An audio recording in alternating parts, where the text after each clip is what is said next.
Hello. Why am I crying again? Hi. Oh god, I might be a bit too loud.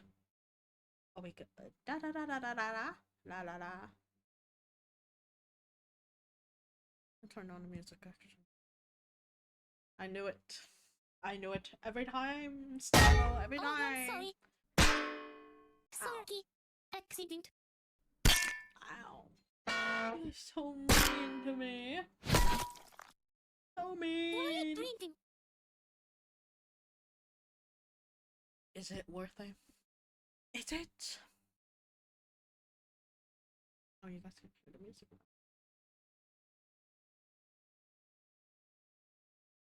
I don't know what we're doing today. Yes. Sock, no. Don't join the dark side. Ow. Thank you for the star. Thank you for the star. How is everybody? It has been a hot minute. I have done so much grass touching. Help. I'm so tired. I took a nap as soon as I got home. And I'm like, I'm so tired of seeing people. I need a nap. And then I do 2 collabs this week. More people. Sometimes. Why do I do this to myself? It's fine. Need a nap. If you need a nap, so go take a nap. Well, it is late. I don't know if I recommend a nap right now, but need nap. Oh, talking about me. Yeah, I needed a nap. It was so bad. I got home. I ate lunch, showered, took a nap. I cannot nap in my bed if I like didn't shower. You know what I mean? Like, is that just me? Like, I just can't. I can't lay in my bed if I didn't have it. Okay, it's so different if I haven't like went outside all day, right? But I was at home yesterday.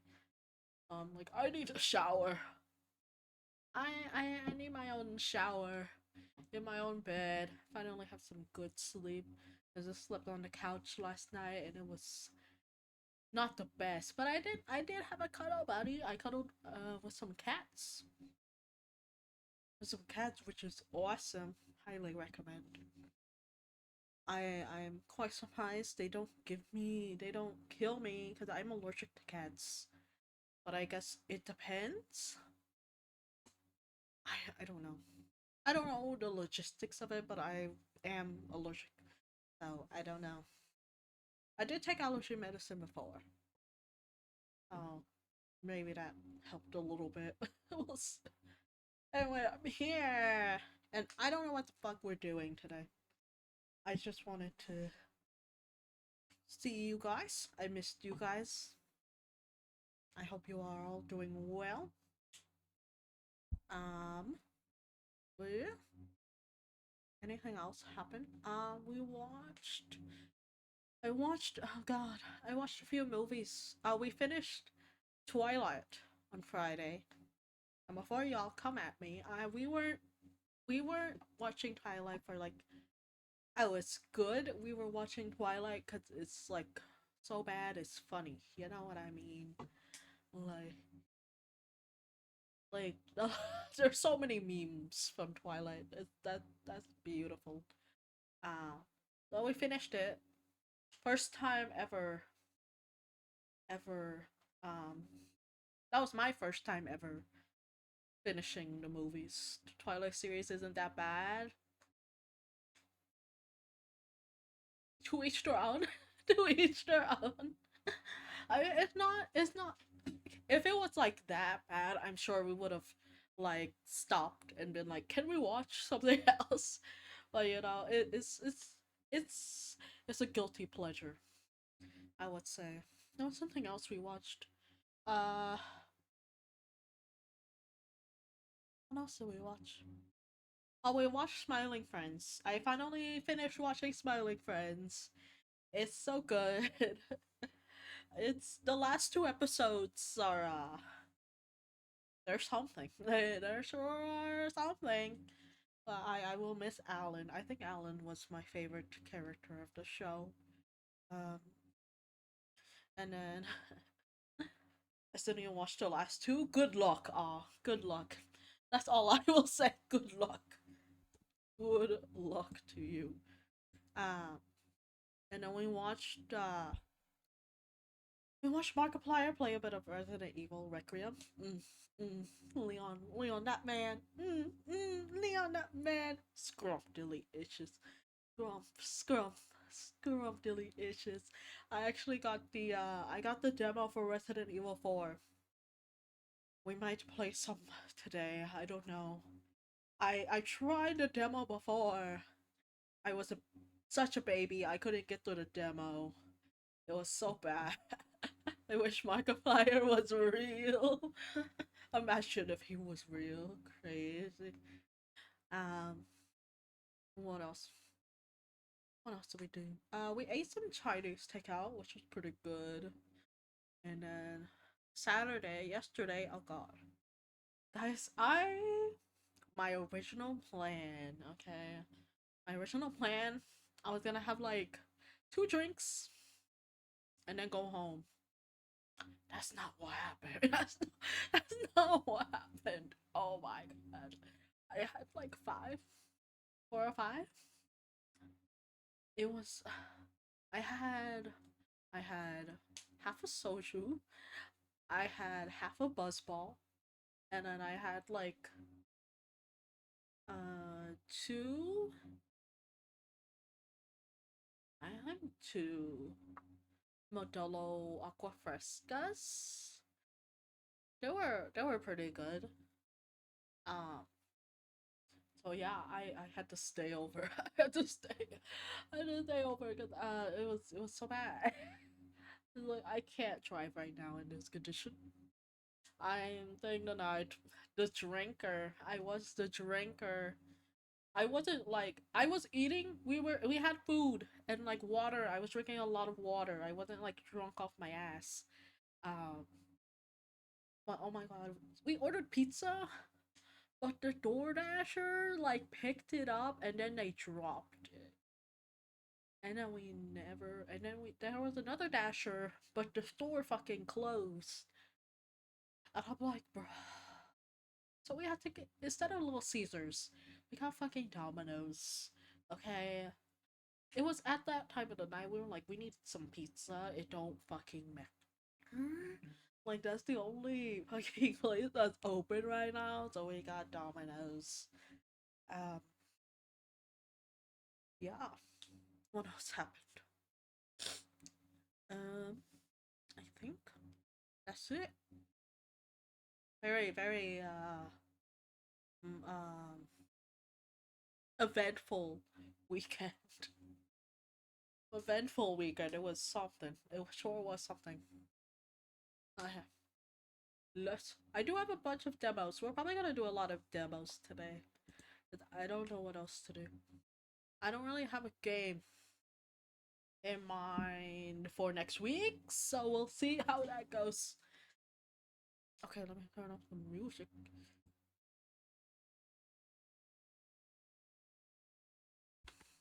I did fine.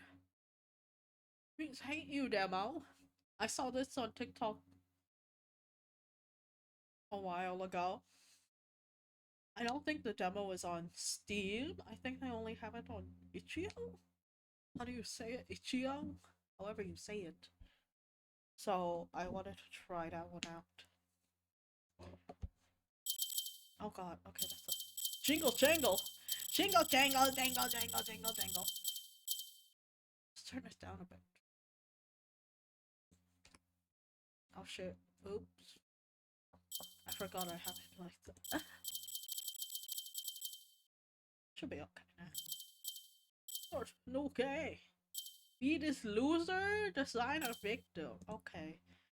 Character customization. Okay.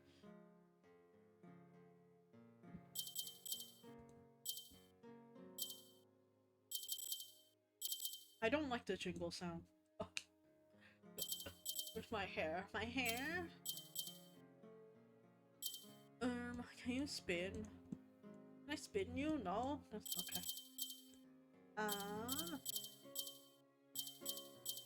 see. I think the closest. I think this is the closest to my hair that we have here, and my hair is dark green. My head. Just gonna go with that one. My shirt. And I gotta go all black. And oh, that's ugly. We're just gonna go with that, cause why not? Nose. Sure. Ears. We'll leave it, I guess. My eyes, I have red eyes. You can't see because of my freaking glasses. I look so angry. Oh my god, I look so angry.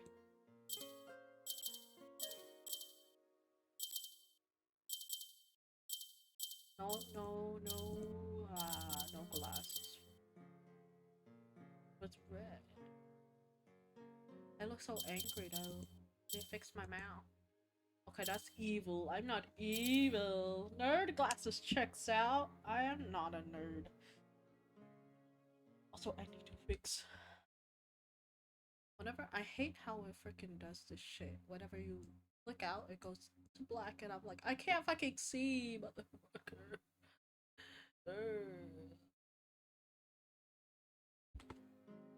Okay, how's that? You are angry? I don't want to be angry. Nope. Did not fix anything. Oh fuck. Hello? What happened?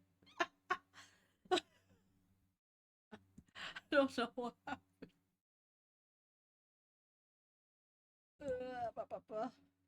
Where are we? I don't know. I don't know anymore. I don't know. The world never knows. I guess we're just gonna have to stick with that. See how that goes, how that looks. Nope, it's cut off again. Should be good now. Yay! Okay. I'm not angry. I'm farming an event for Fate Go right now. You're good. Aw. Feel free to put me in the background, you guys. Do not worry. I look so evil though.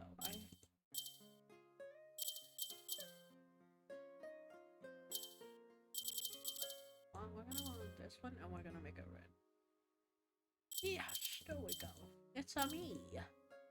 I have no facial hair. Let's begin. This is oh, I need to change the freaking category.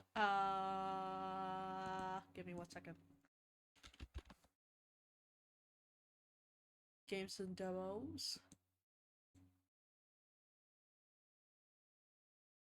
Okay, we're back. We're back. Oh, what?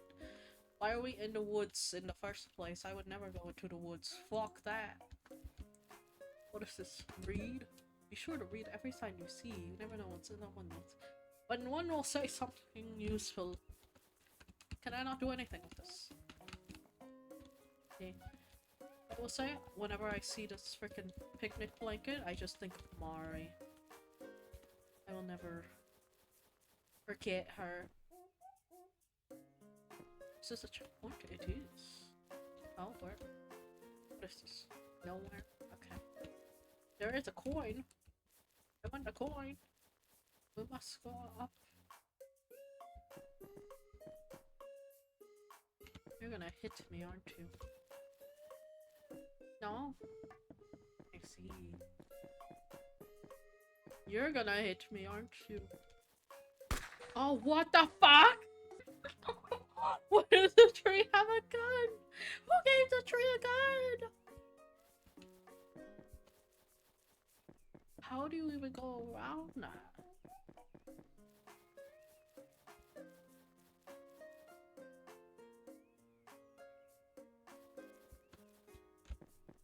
You just... How the fuck?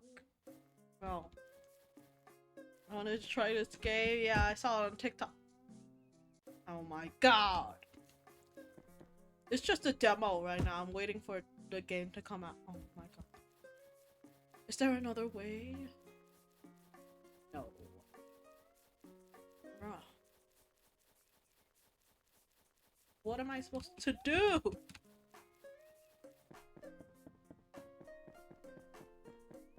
I'm so confused.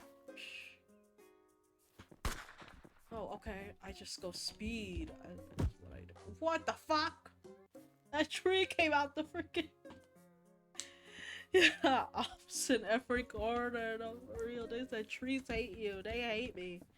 They hate me because I'm human. You know what? That's valid. No, I wasn't fast enough. I wasn't fast enough.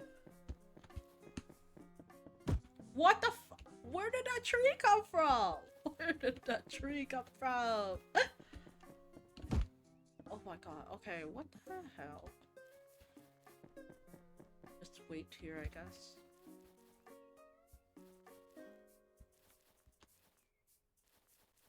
Are we good? Good now. There we go. Ah, fuck! I forgot the other tree.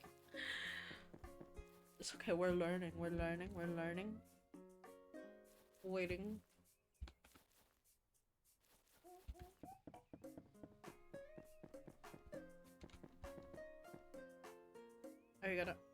Are you gonna shoot? Buddy! Buddy! Are we shooting? Go! There we go. That tree is following my every move. What the fuck?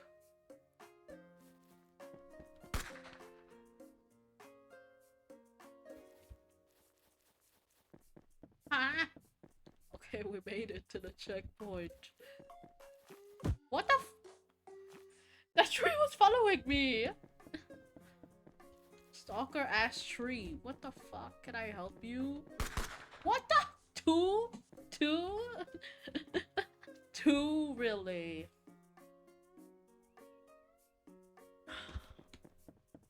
What a great start to the stream. Great. What the hell? Average day of touching grass. This is actually what I was doing the past 2 days. Oh. Was not walking fast enough.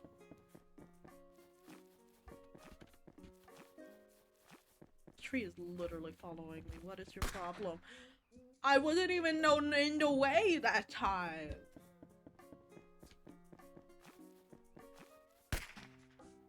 Oh my god, this damn tree.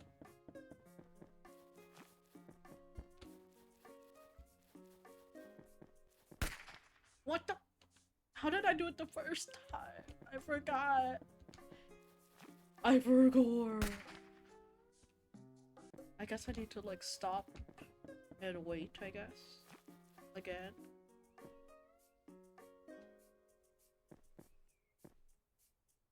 Hello? Motherfucker. Oh.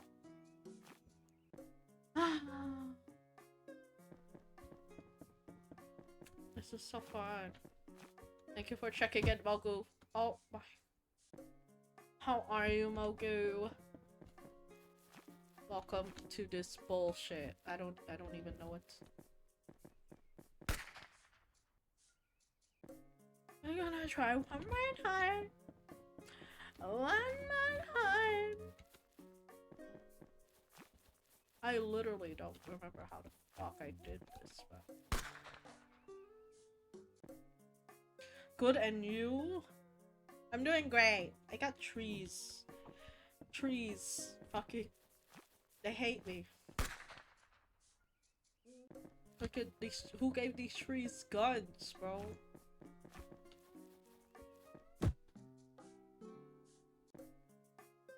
Okay, next.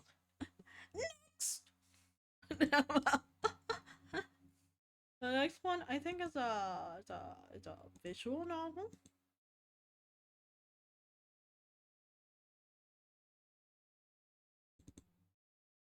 It is called Burn the Midnight Oil demo. I just saw the characters and I was like, damn, I need to play this game. They're so fine. They're so fine. They're so delicious. They're so scruff delicious. Where did the game go? You saw that one? You saw it and you didn't tell me? And you didn't tell me, Sock? Why you not telling me? Kickstarter demo for Burn the Midnight Oil and not a finished product. The other music, sound effects, and writing in this demo are all subject to change before the final game. We hope you enjoy playing. Click anywhere to continue because I'm evil and keeping secrets. Ah, I should have known. Should have known.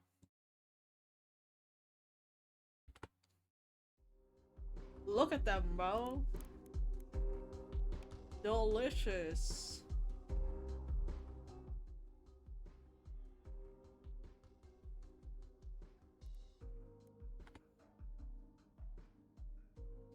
Good heavens, I'm bi. So real, so real. Look at them. Look at them!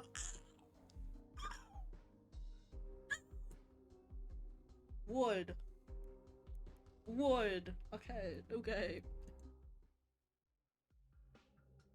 Percy or Dante? Oh. Oh. Oh. Why would they do this to me? Why would they do this to me? Would what? Don't worry about it. Don't worry about it. Percy's or Dante? Someone pick. Someone pick.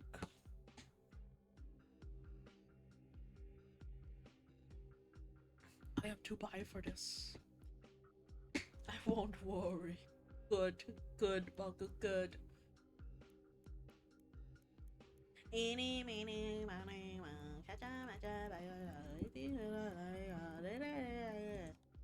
Okay, Cersei. Oh! She's a vampire and she's a private investigator. Personal history for 2 decades. Cersei's stalked the streets of North Haven as a private investigator, accompanied by her sidekick Edgar.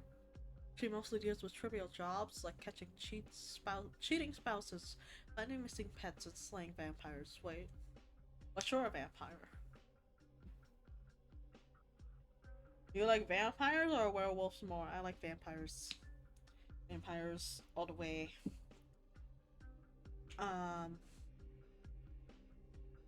In recent years, Cersei has lost her passion for detective work, but the city isn't done with her just yet. When she's approached by 2 different clients looking for the same person, she decides to take on this one last case. One last one. One last. Somewhere. Don't remember the month. 1966. Oh. Damn. Something not quite human sits on the edge of a stranger's bed. Ooh. Oh my god, boobs! Oh my god. Oh my god. Women. God. It's hot. That's delicious.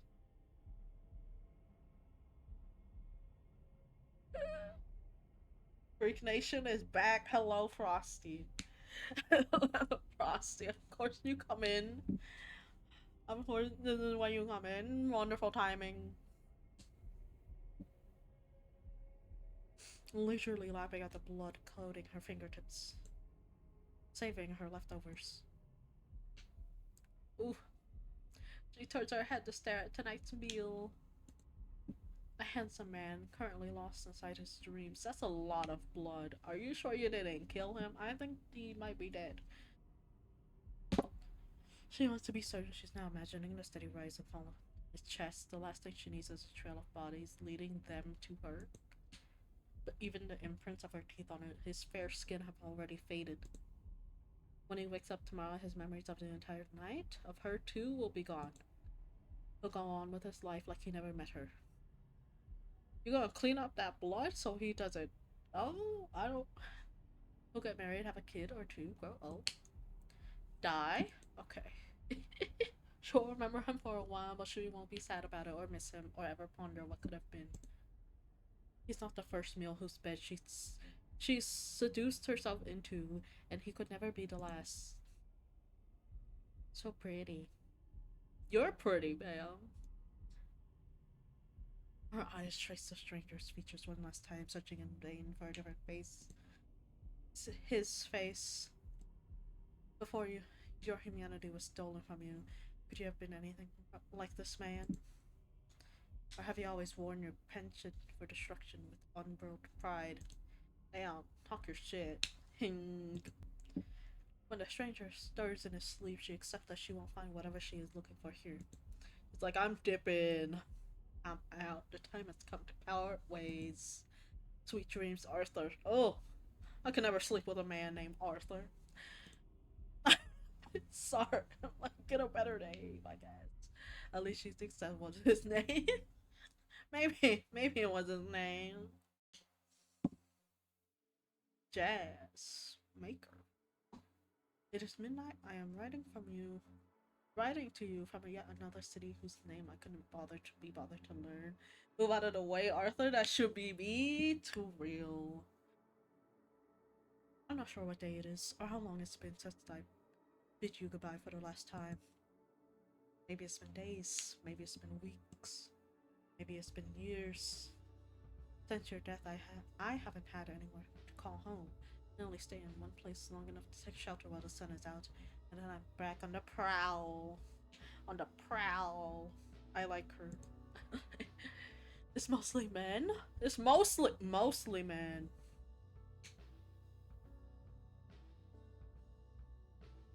Ma'am, ma'am.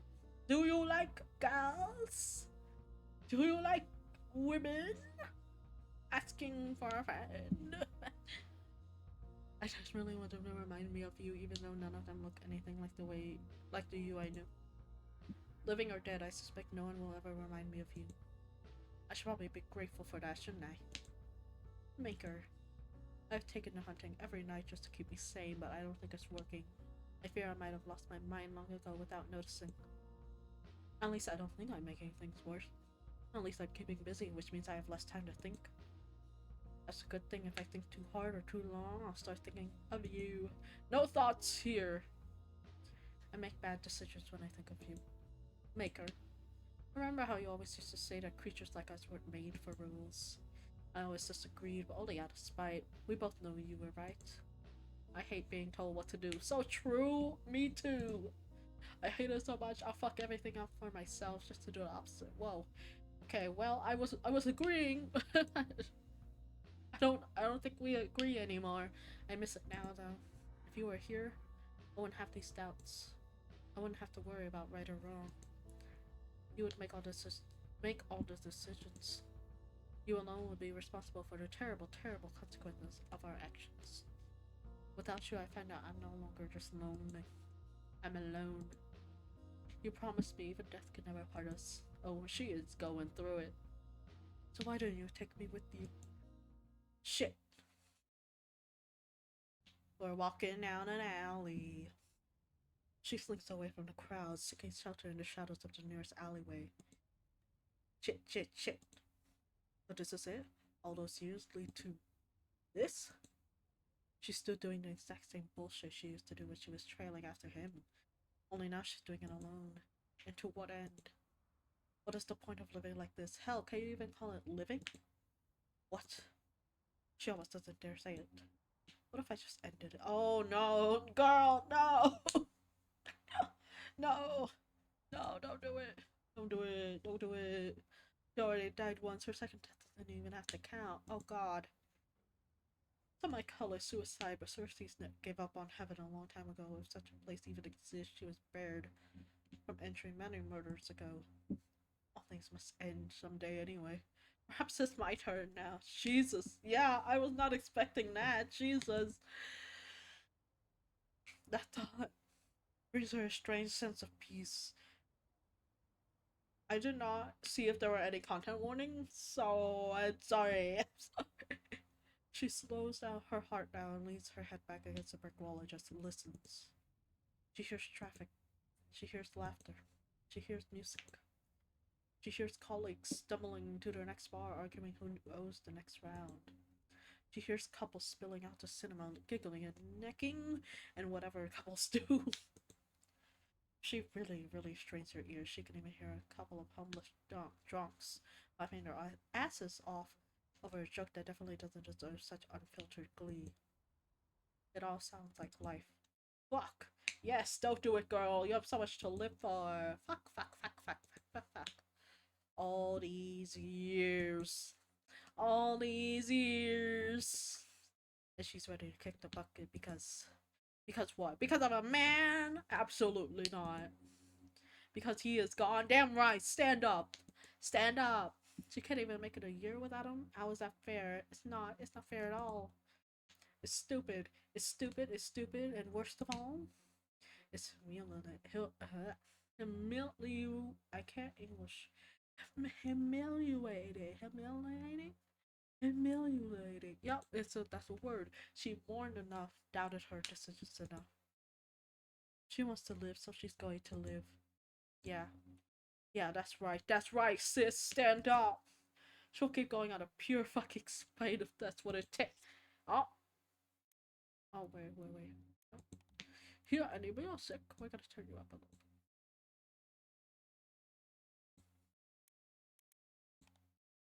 Something drives through her chest, nearly missing her undead heart. Oh, who killed me? Who killed my wife? Thump. Thump, thump. The heart thumping. There's a heartbeat. Beating so violently it has to hurt. It takes her longer than it should to remember that it can't be hers. Oh, who are you? Oh my god, he reminds me of a catchy. Ew. Who are you? Her eyes shift from the improvised stake in her heart to the man responsible for it. Perhaps he's more of a boy. Perhaps he's more of a boy than a man. Okay, sis, clock it. He can't be a lot older than she was when she was changed. Not that any of this matters right now. Stick to the heart. How medieval of you. The man, boy, question mark, doesn't respond. He's busy watching an horror as she rips the steak out of her chest. We love a strong, independent woman. She doesn't flinch at the pain. It's there like an incessant little bug, but it doesn't really hurt. Never does anymore. If I may offer you some advice for the next time you try to murder one of us, don't bother with the classics. Crosses, garlic, and all that nonsense. None of it works. Except the sun, but she's not stupid, so she's admitting that part. Don't be afraid. Oh my gosh, he's shaking. Don't be afraid. She takes a step forward. He's trembling now, but not a word. He's silent. You're the one who tried to kill me. Shouldn't I be the one to fear you? She catches her hand right before it touches her face. His face, she hadn't even realized she was reaching for him. It's a bad habit of hers. She's always cold, so she's always reaching for warmth. Why don't we play a game? Why don't you guess what can kill me? She doesn't like the silence. She wants to make him talk. Talk, brother, talk. If you get it right, I'll even reward you. Generous, no. Why he look like teenage Harvey? Don't you ever do my husband like that, miss. Don't you ever. Don't you ever. Harvey would never. Uh-uh. Leave my man out of this. If it's right, I'll give it reward you. Generous, no? More silence. He's shaking in his boots. This isn't some trick. I find you vaguely entertaining, so I intend to let you keep your life either way. He even shakes like it. Leave my husband alone. Still silent. She stopped her foot, frustration seeping through. I would kill him.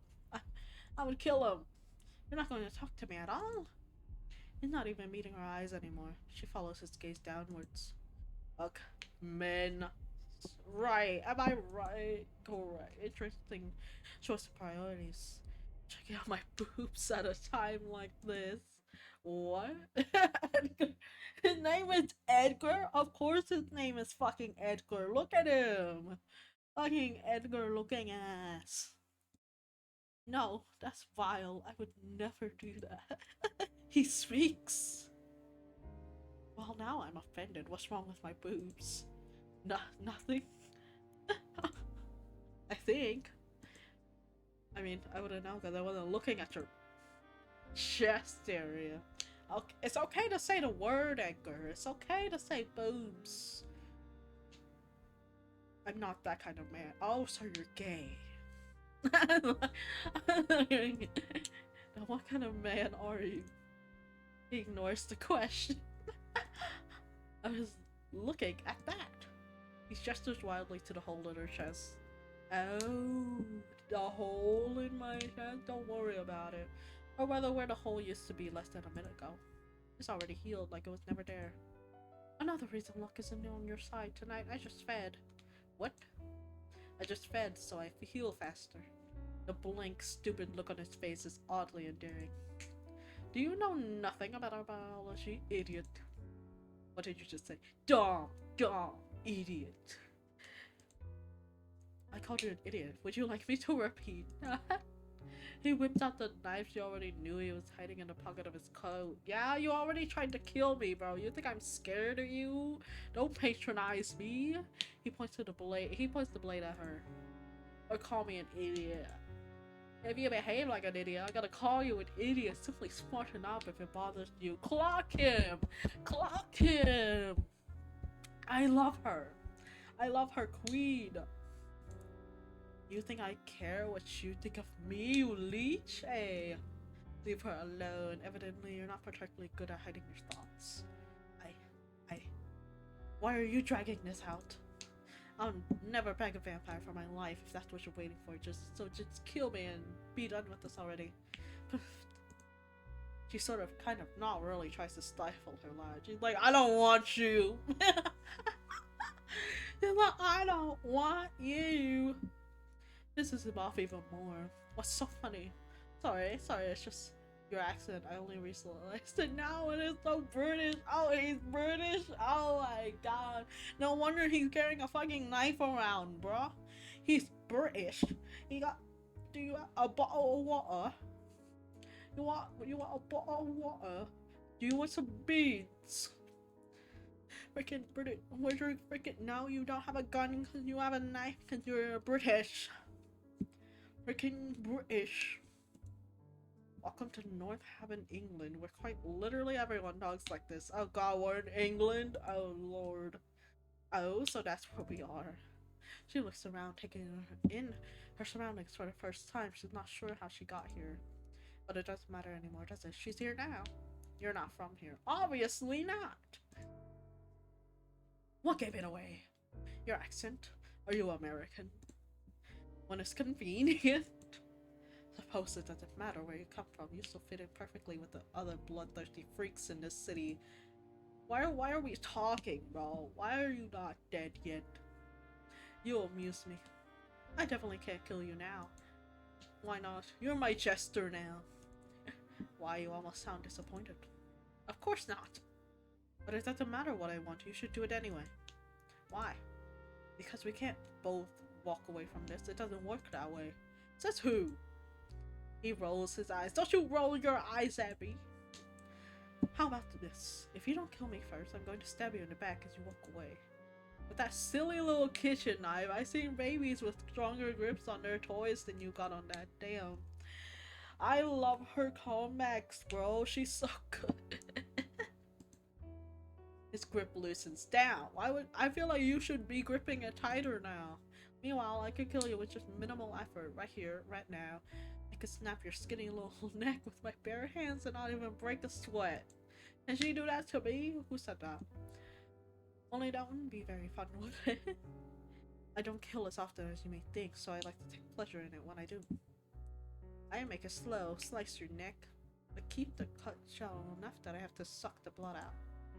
I prefer to drink straight from the tap, you see, more intimate that way. Once I've trained you, I'll dump your corpse behind one of these bins and skip town. By the time someone finds you, I'll be long gone. Nobody will even know I was here. He lowers his knife, averting his eyes to stare at nothing in particular. Do what you want. There's no one left who would care enough to try and find me anyway. Okay, buddy. Okay, buddy. He's traumatized. She recognizes the frustration in his eyes all too well. She's seen it countless times in her own reflection. Monsters took someone from him. It's like a monster once took something from her. Someone from her. Well, no one will have to. As I keep saying, I'm not gonna kill you. He hurries to object, but she lifts a finger, and that's enough to shut him up. And you can't kill me. You're bold, I will give you that, but I don't think you could even kill the weakest of us.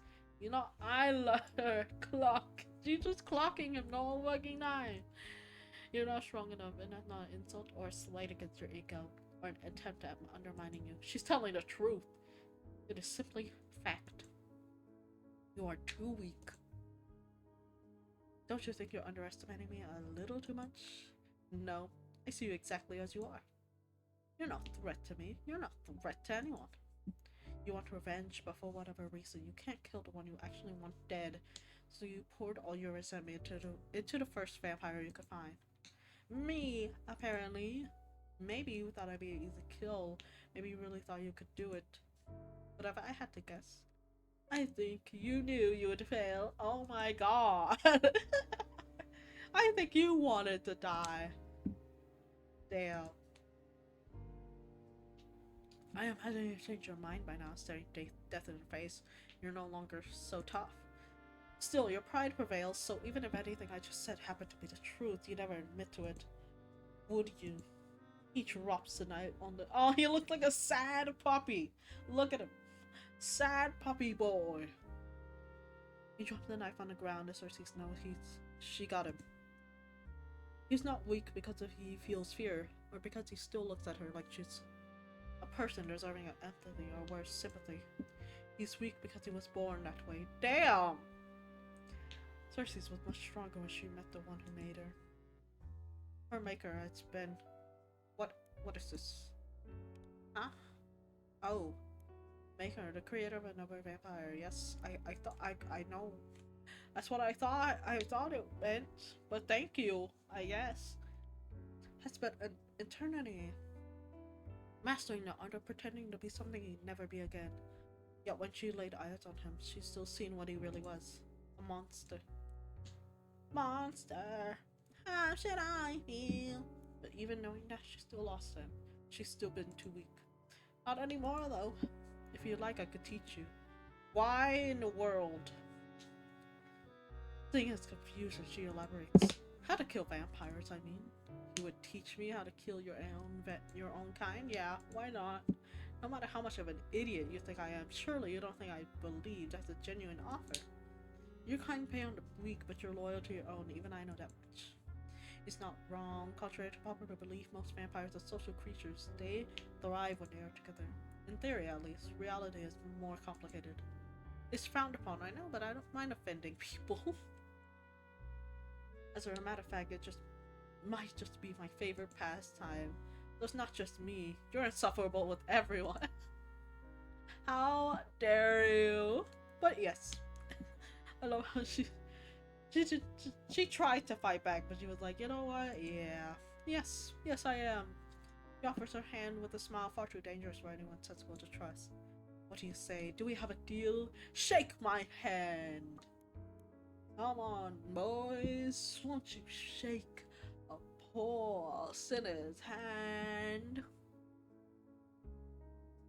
Only an idiot would strike a deal with the devil like you. Or someone moderately desperate. A moderately desperate idiot did. So you're a moderately desperate idiot. Sighing, he takes her hand. She bites back a grin. Ah, before I forget, what's your name? Edgar James Thorne. That's a name? That sounds so pretentious. I'm just gonna call you Eddie, okay? Eddie! If you must. What about you? What's your name? If I told you, would you even use it? Well, yes. That's what people do, isn't it? Call each other by one's names. It's been a while since anyone has used their name. She's supposed to would be rude to withhold it from him now. They call me Cersei. So, may you? His grip on her hand tightens. I want to ask you something. Okay, you can let go of my hand. You don't have to hold it. Yes. When you've taught me all that, you can. What's going to stop me from killing you? She allows herself that grin now, showing him all her teeth. Nothing but your own compassion. Oh, we made a friend. They made a friend. What the fuck? Where are we? We in the club? We going to the club? They don't play white girl music at the club anymore. Finding Elysium isn't difficult. Elysium? How many Elysiums are there? Do not take Eddie to the club. Eddie, yeah. I would not want to take Eddie to the club.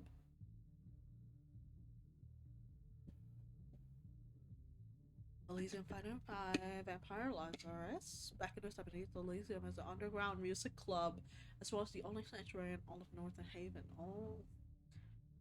Providing the local vampires with a steady supply of clean, fresh blood, local authorities generally allow Elysium to deal with any conflict internally as long as their business continues to keep out vampire-related crime off the streets.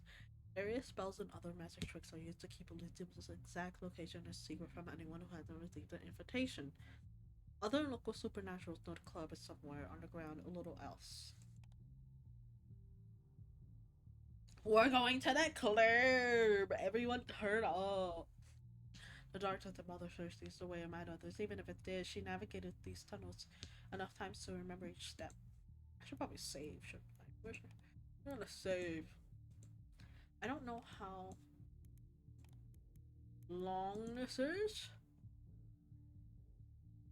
What the fuck is that, Maze? What is... Freaking Mothman?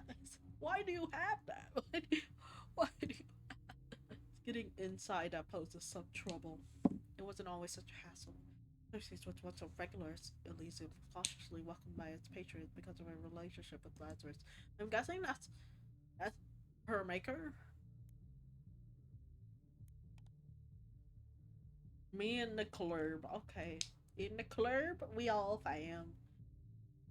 It's been 6 or so years since she's been warned to never show her face around here again. Okay, so why are we here? Of course, that flimsy band has never stopped her before, nor will it stop her tonight. Why are we here? Okay, whatever. I guess. The Bowser standing car. Cut straight to the point. Since you managed to find your way here, I take it you've got an invite? It's not a question, Lazarus said. Paid a pretty penny for spells that ensure only those with an invitation will ever reach Elysium. Fortunately, no one remembered to amend those spells when she was banned. Damn, look at her! Oh, oh, you don't recognize me? Should I? Yes. But given that she doesn't recognize him either, he's probably new. Lucky me. What do they call you? You might not recognize her, but he'll definitely have been warned of her name. He thinks quickly. Donna! Donna? Why Donna? What is Donna the first thing you come up with? Donna! Okay, Donna. It's not going to be on the list, but it doesn't need to be. That's what her talent is for. What's your talent? Donna, Donna, Donna. He flips to the guest list. It only hits the bottom of the last page. Yeah, no, Donna. He takes another more aggressive stance, but it's all bravado. He reeks of insecurity. Damn! She's clocking everybody. She would gladly exploit that. Oh god, it's been a while, hasn't it? I might be rusty. Oh god, seduce him? Intimidate him? Or persuade him? Ooh, ooh, ooh, ooh. Suggestions. Suggestions, let's see. What? Hey Tyler, welcome back. Yeah, seduce Miss. I love how Miss is that is the first fucking This did not hesitate at all. Vampires always seduce. I don't know about always. Freak Nation. Okay, Miss. Guess we're seducing him. No, that's not the right strategy for this one. She's like, no, no. This actually might be a personal favorite of hers, but that method is hit or miss when it comes to other vampires. Most vamps don't share her appetite for casual sex. Most simply can't be bothered without enough blood in your system. It gets quite dead down there. Damn. I should intimidate him or persuade him. It's a safer bet. Okay. Okay, we intimidating or we persuading? That is the question. We're not doing the trees game anymore. The trees game pissed me off.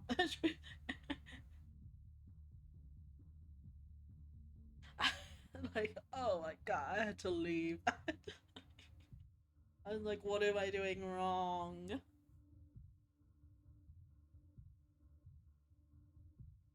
Let's. We're gonna persuade. And also, an ad is gonna start soon. I will pause when that comes, and I will also go to the restroom. I need to get a new restroom break or made or something. Well, of course, I'm not on that list. I'm not one of your every night patrons. I've been personally invited by your boss. Bowser shuffles his feet, red eyes running over her arm. When she smiles, he nervously smiles back. You're certainly his type. Whoa! Still, I can't let you in on your word alone. If you wait here, I'll quickly confirm with Nisha. Nisha? The boss.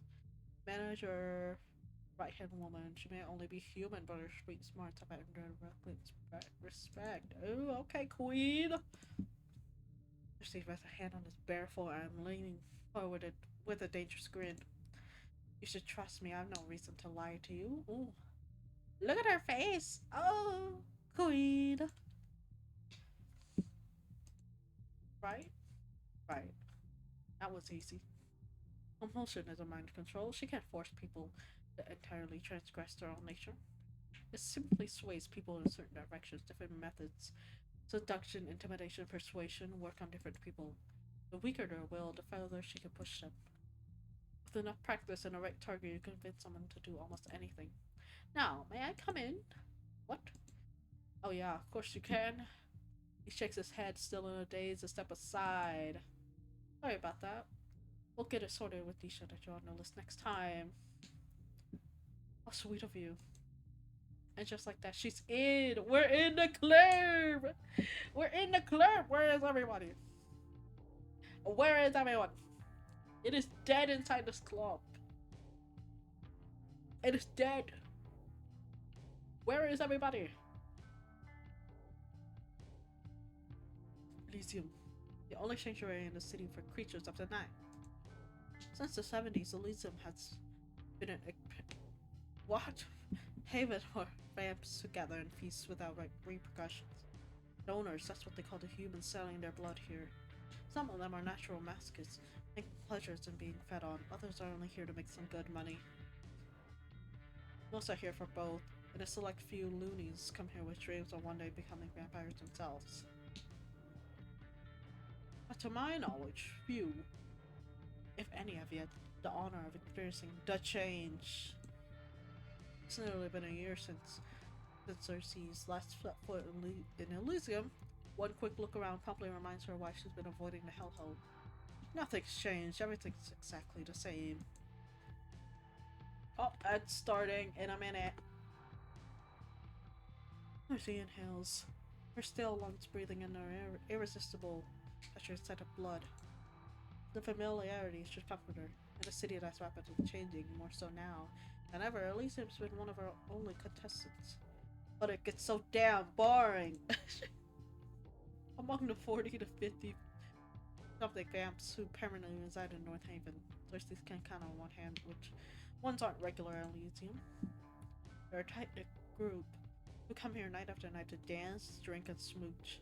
As for what she brings herself here tonight, same reason she always comes to Elysium.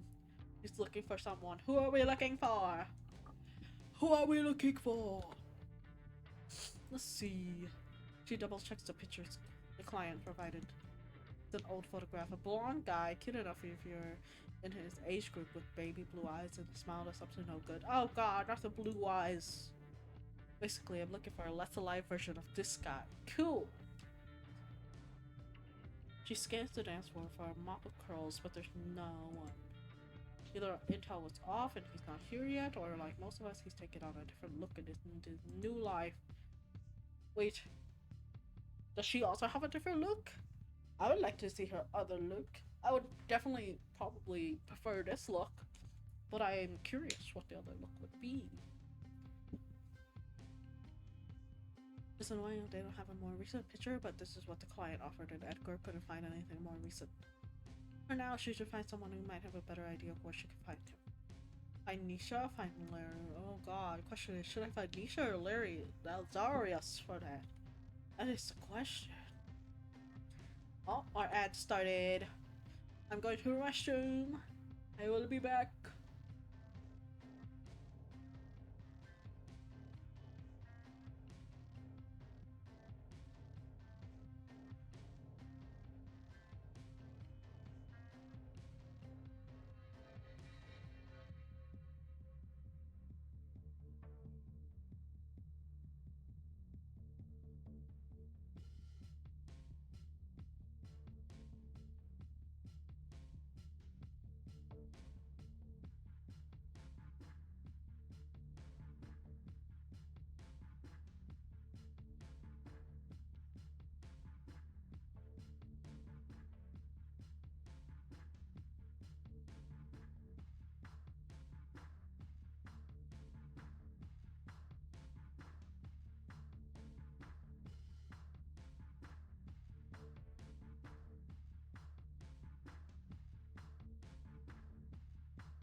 Okay, we're back. We're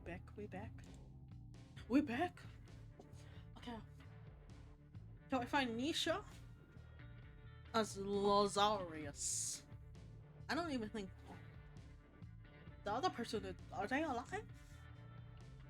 Maybe. I think Nisha is like the right hand, right? So I think we should go find Lazarus first. Maybe. Okay, Lazarus is a horrible idea, which is exactly why she's going to do it. She already knows where to find him. He rarely leaves his private lounge. Let's go! Oh my god! Hey! Hey! Hey! Wow, you're that dudes. Hey! He's called by more than one name. Prince of Elysium. Asshole. Dickhead. Occasionally lads, but only by those who had the misfortune or pleasure. Reviews vary on being part of it. Oh, ooh, yes, keep going up, please. Ooh. The Cersei's, he's just lazy. Former fling, current pain in the. Oh god. Oh no. We have history. Ooh. Don't act shy, baby. It doesn't suit you. Damn. Oh. Pretty though. Pretty. These past the guards at the curtains. Eyes doing quick sweep of the hazy room even though she knows it won't have changed. Eventually her eyes have nowhere to go but Lazarus. Yes, Sock, what does that mean? He sprawled out on that gaudy overpriced sofa he loves to death, watching her with a look that says he hasn't decided if he should be furious or aroused by her unwelcome appearance. Dinner! Ask what you're eating for dinner? You have fun. Staring back at him, she almost understands why he's captured in her. Why he captured her interest in the first place. He's got those sad, cocked up eyes teenage girls like to fantasize about. In another life, he could have been a famous rock star. He does look like a famous rock star. His gaunt face and cocksure grin would have plastered all over the city on billboards and magazine covers and a drunken tattoo on some poor college girl's ass. In this life, he's nothing but wasted potential. Damn! But he's not completely useless. Yet, you just have to approach him the right way. Ooh! Let him talk or get the first word.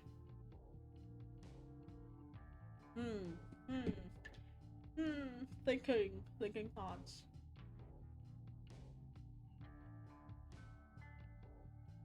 Drink some water because I'm thirsty. I'll get the first word. Or she start talking before he's even sat up. Don't you get sick of talking like that? Like what? She mimics his ridiculous accent. I'm Lazarus, and I like naked chicks and big guitars and rock and roll and even bigger titties. I love the dynamic. Of course, Lazarus responds by exaggerating it even more. You know you like it, baby. Ugh, I don't like that part. Ew. She gags. Yeah. You know, I prefer to be called me a bitch.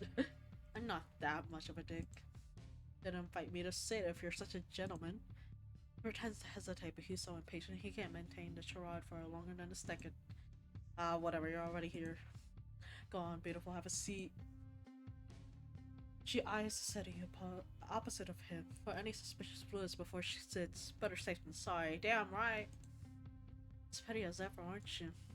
Me? Petty? I don't know what you're talking about. Sure you don't. What brings you here tonight? I'm looking for someone. Jane? The French slips out without his permission, a reminder of his real accent. Lazarus cranes his head back and groans. Of fucking course you are. Who's the unlucky man? This man. Who says it's a man? You're wearing a sadistic smile you only put on when you're about to torture some poor bastard. Damn. She fishes out the photograph from her bustier, pretending she doesn't notice how his eyes shamelessly linger on her cleavage. Of course it does. Of course it does. I don't know what they call him, but I hear him. He's a fangling. Apparently he's been seen around Elysium the past few nights. Is that supposed to mean anything to me? She shoves the photo forward with impatience.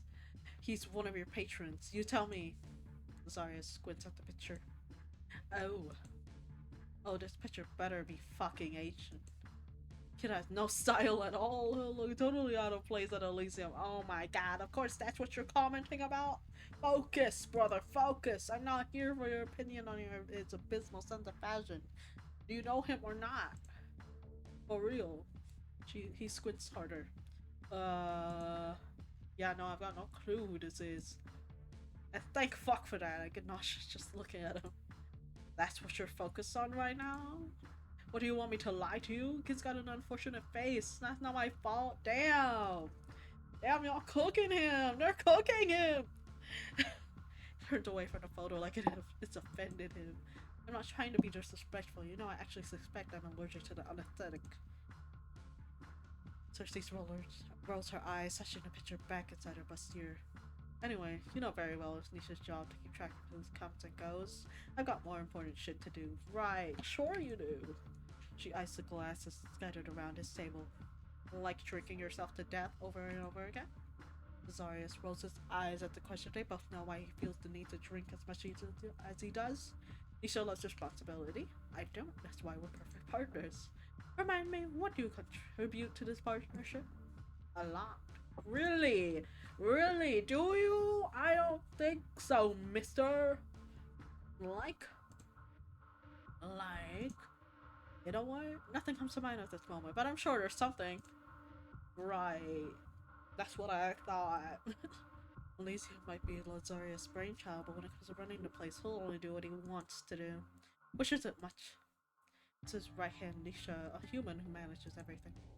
Most of his patriots protested when she appointed manager, but she's had a decade to earn their grudging respect. When Nisha finally decides to usurp. Usurp? Huh? You? I'm taking her side. Damn right. I'm gonna take her side too. I'm gonna take her side too. Yeah, right? You miss me too much if something happened to me. I disagree. Care to find out who's right? He downs the rest of his drink at the same time, gesturing for another with his free hand. One of the donors on standby slices her palm, dripping fresh blood into a clean glass. She hands it over with a adoring smile. What the fuck? I may be a simp. But even I have my limits. I'm not doing that shit. Or you, master. Oh, I hate that. Thanks. He accepts it without even glancing at the woman who obediently scuttles back to her corner in the room. Perseus watches the entire interaction in disgust. Me too. Can we be honest? What? Come on, let's be honest. What? What is it? You're smart. You're a smart woman. You already know I wouldn't know him. He sips his drink with a surprising restraint, watching her over the rim of his glass. So, why come to me? In all honesty, she's not sure. It's definitely not because she missed him. Lazarius has a way of crawling under her skin that makes her feel alive again, but she's never been a masochist. Maybe she was hoping he'd be the cure to the chronic boredom haunting her as of late. Could that be it? How naive of me. He's like, not entertaining enough. Elysium hasn't changed since she was last here, and the same goes for Lazarius. He puts on a good show with the theatrics, but he is just as permanent as the rest of them. Want to sleep with me tonight? Okay, bye. Oh my god, bye. Unable to grow, unable to change, unable to escape the bye. Since you refuse to be useful, I'm not gonna waste any more time. If luck is on my side, we will never see each other again. Bye. You're leaving already? Don't be so dramatic. She stands up. Girl, you deserve better than him. She stands up more than ready to get the hell out of here. Zarya chucks his glass aside and leans forward, reaching out. Do not touch me! And stops right before the fingers can brush. I wasn't going to. Uh-huh. Reclines again, hands raised in mock peace. Look, it's no secret, I have a soft spot for you. I have always been lenient when it comes to your hobbies. But I'm still running a business here. Elysium's client, you have certain expectations when it comes to safety, so I can't just let you prance in here as you wish and murder one of them on a whim. Haven't we already been over this? I feel like we have. More than once, the conversation tends to end in our favor. Who said anything about murder? Murder! Do I look fucking stupid to you? Look at his face. Fine. Who said I need your permission to kill him? Don't worry, I'm under no impression that words alone would be enough to stop you. If you're fine. Oh god. You respond far better to other methods? Okay. Is that a threat? What? No. If I say it is, will you leave without killing my customer? No, I'll just kick you in the balls first. As you should, queen. As you should. Hi. Of course you would say that. You would say that. Just look at him. Look at how happy he is. You're disgusting. Yes. If you know your threats always turn me on. Okay. Okay. Right in his seat, as much as he permanently inebriates, state allows him to. Look, I don't give a shit what my clients get up to outside Elysium, but inside my club, murder kinda sucks for business. Wow. Who would've thought? Who would've thought? You don't wanna have that fangling as one of your patrons anyway. This bottom of the barrel scum who preys on vulnerable women, escorts, and homeless, and whoever else he's decided will be missed. Is he wrong in thinking that? Okay, now he's seriously considering kicking him. Just one kick, he won't even feel the pain through all the substances he's been abusing. Keep your thanks to yourself, little bad. I'm not saying I agree with his choice of sustenance, but I'm sure we can both see where his reasoning comes from. Or are you going to pretend he's the only vamp in North Haven to prey on the most vulnerable? As Lazarius gets more agitated, his real access starts tipping through. We cannot all be like you, Monsieur. We cannot all be bothered to pretend like we can be friends with our food. Thirsty curls her lip at the snub. Besides, if I start judging all our patrons based on their conduct outside Elysium, I won't have any customers served. Laugh. Well, before you suggest that it could be a good thing, consider this. Without an endless legal supply of fresh blood, who do you think all the hungry vamps in this city are going to feed on? Damn it, he's making sense. Wow, he's making sense. Everyone applaud. Wow. She hates it when he does. It's only a matter of time before he attacks one of your donors. Now that makes a pause. Lazarius has never tried to hide his lack of Lazarius has never tried to hide his lack of love for humans, but he does care for the well-being of his donors. Aww, it's kind of sweet-ish. Who knows if it's just genuine empathy hidden somewhere inside that in that dead heart of his, or if it's just because them dying would be an inconvenience, but he tries to keep them out of harm's way. That would be bad for business. You got a particular reason to believe he would do that? Call it a bat's intuition. Or just common freaking sense, but Laz has never listened to that, so... Intuition? Ha! I've listened to your intuition before. It's gotten me in trouble one too many times to count. But it's also saved your ass plenty of times, hasn't it? Ah, yes. Alright. Alright, say I believe you. I still can't ban the fangling unless he's actually broken one of Elysium's rules. It'd make me look bad. But if you leave him, and he hurts one of your donors, you look even worse. Damn, this is inconvenient. He scratches his nose, a nervous tick he has done. He had as long as she's known him. It never fails to irritate her. Okay, how about this? If he really is just some nobody fangling, I could hypothetically turn a blind eye, like he believes himself. Some people are simply too unimportant to be remembered when they're gone. Don't do whatever you're gonna do anywhere near here, though. Don't want Orion and his circus coming around to snoop around. Or even worse, that lilac-eyed bastard you're so fond of. Oh, I'm not fond of him. That's your paranoid talking. That's your paranoia talking. But of course, I can be discreet. Just make sure you're psychopaths. What? Psychopaths? No, it's not permission to roam Elysium freely for the night. I'll let the staff know to send the fangling your way if they see him, but be quick about it. Makes people nervous to see North Haven's biggest vampire slayer loitering around. Couldn't pay me to stay another minute. She's already said more than she wants to, but of course, Lazarius isn't done yet. He has to have the final word. Oh god, what's he gonna say? Anytime I don't see you for a while, I forget how infuriating you can be.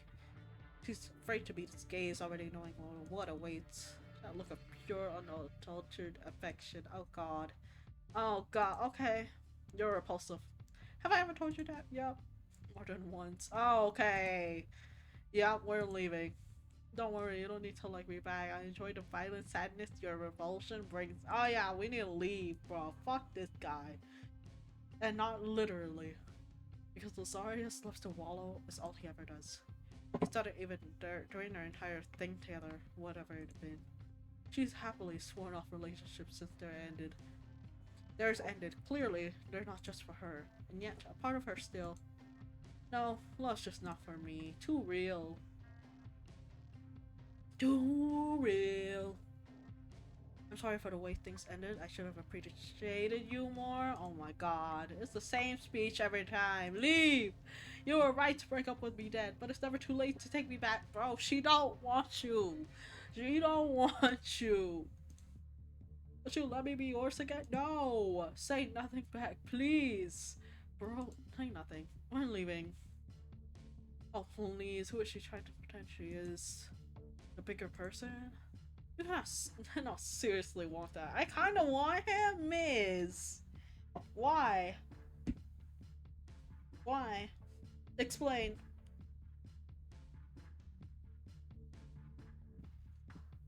Oops, Caps, it was not that serious. I feel like it was kind of serious when you typed that, Miss. Like, I kind of want him. Why? I'm curious to why.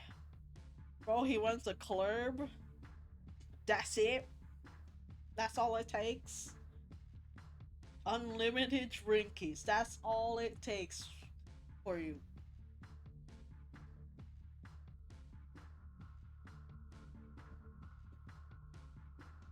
I don't know. I think Nisha runs the club for real. He's just like the face. Nisha's out here doing all the work. I cannot seriously want that. I want you all the time. I always have. We were awful together. With or without you, I have a poor excuse for a man. We might as well be awful together. I'm good. Where's your sense of shame, Lazzy? Shame? The fuck would I need that for? Shame is a disease. All it does is stop you from going after what you really want. Maybe what we want isn't what's best for us. For real. Speak your truth. When has either of us ever cared what's best for us? Her skin crawls under his intense stare. We should have left like 10 minutes ago. Whatever, I got a fan dealing to catch. Yep, bye. See you in a few months, I guess. Bye. Lazarus doesn't try to hold her back this time. She leaves, feeling more disappointed than she deserves to. She should have known tonight wouldn't be any different. She's not sure why she even wanted it to be. Holy moly. Now we're back. Not much time passes before one of Elysium's goons notifies Cersei of the family's arrival. Apparently, they call him Seth. Seth. What a name. Seth.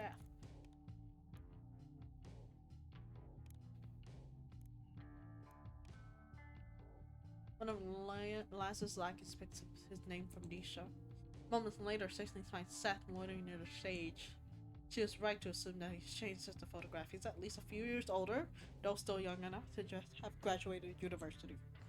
He shaved off the baby fat and grown a mediocre mustache. Oh god, not the mustache, but a cheeky smile. He shoots her wages. He shoots her way is identical to the one. Oh, the smile. Okay, I understand.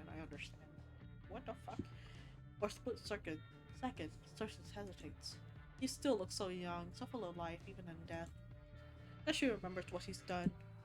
She remembers the woman he's hurt. Damn right. She remembers he deserves this. Damn right. Hey. He's grinning from ear to ear a little too brightly for someone who's supposed to be dead, so she closes in. Well, hello there. What do they call you? Does it matter? You're welcome to call me whatever you want. Wait, I wanted to see what Seth looks like, but it's okay. Really? Typical of a fangling, Seth is a slave to his own impulses. Perhaps he's merely deferring her to her as an older vampire, or he simply can't help his excitement at a woman showing interest in him first. Either way, she smiles, deciding there's no point in wasting time. Seduction has always come easiest for her. You should come somewhere with me. Somewhere more private. Oh god. Seth lunges at the opportunity without reservation. Damn! It's been like 2 fucking sentences with this guy. And yeah, he deserves to die. Sure, when? I can go anytime. Now? Where to? Seth, you are so stupid. He is stupid. He deserves what's coming for him. She hides her disgust behind a well-timed giggle. Come with me. She slips a hand into his and guides the overly eager vamp through the crowd. Okay, you're dead, Seth. The bouncer, who almost didn't let her in earlier, still guides the entrance. He doesn't say anything when she sees them, simply watching as they disappear down the dark tunnel. Secret tunnel! Secret tunnel! Through the mountain! When they get out of the tunnel, Cersei leads Seth through the streets with confidence, knowing exactly where to bring him. That's where I met Eddie for the first time, 20 years ago. I spared his life that night, but I've ended many lives there since to make up for it. Seth doesn't shut up once. I've never been with a vampire before. Is it better than sex with humans? Shouldn't we get some blood first? Bro, Seth. I can't even. Yeah, no, Seth, bye. He enjoys the sound of his voice too much, not even once does he question her silence. Lucy stopped at the end of the dingy alley, far away from enough. Seth is my man. I don't know, man. Seth does some bad shit. I love I equals his enthusiasm. Oh, I see. Lucy stops at the end of the dingy alley, far away from Elysium, to maintain her end of the deal. Seth looks around with a frown. You want to do this here? Wouldn't a nice girl like you prefer a hotel? Not a girl. Seth's jaw dropped stupidly. You mean? I was referring to my age. Oh yeah, of course not. I'm sure you're bruh. Experience, Seth. Oh my god, Seth. Anyway, I'd invite you back to mine, but I don't have a place yet. Just rolled into North Haven the other night, still getting my shit sorted out. Ha ha ha. Ha ha ha. Okay, bye, Seth. She ignores him, letting him laugh nervously to himself while she looks around, checking if no junkies or creeps hiding around a corner. Alexa, play No Scrubs. For real. Seems it's just the two of us here. And he's back to being excited. Oh god. Oh, you dirty girl. Okay. Ew. You picked a great spot then. No way anyone will find us here. By a fucking trash can? Hell no, I'm not doing that shit by a trash can. As long as we're on the same page, I don't care. She lunges for him, grabbing him by the throat and shoving him up against the wall. God. Get him, girlie. He doesn't need air to survive, but he's forgotten that in his panic. He gasps desperately, clawing at the hand wrapped tight around his neck. So she stares into his eyes the entire time. He doesn't want to miss the moment the fight leaves him. The moment he realizes he doesn't stand a chance. She's older. She's stronger. She's going to kill him. She's going to fucking kill him. Look at her smile. Please. She only notices he's crying when a stray tear hits her skin. Nah, bro, you've been killing people. No, Seth, you deserve death. I'm sorry. Typical. When threats don't work, they always resort to begging. Please don't. Please. I don't know what I've done to piss you off, but you can feel the joy seeping out of her ass. Seth's crying grows louder. She figures out how annoying it can be to kill fanglings. They're too sensitive. Whether it's pain or pleasure, they feel everything too strongly. That's why they don't last long without an older vampire to guide them in their first year. Leave them to their own antics and they'll fuck like rabbits and die like cattle. Damn! Why are you doing this to me? Quit wailing and I'll get to that part. It's a little hard not to wail when you're about to kill me, but sure, I'll be bloody quiet. We love a strong woman, we do! We do! We love a woman that can beat our ass. She lifts her chin, daring him to speak another word. I'm waiting. Perfect. Listen, I think we can both agree you've been stupid. Least you could have done is be more careful about where you take your meals. Not eating as many sheep from the same pen, then maybe no one would have noticed. But no, on top of that, you were childish enough to play with your food and leave evidence behind.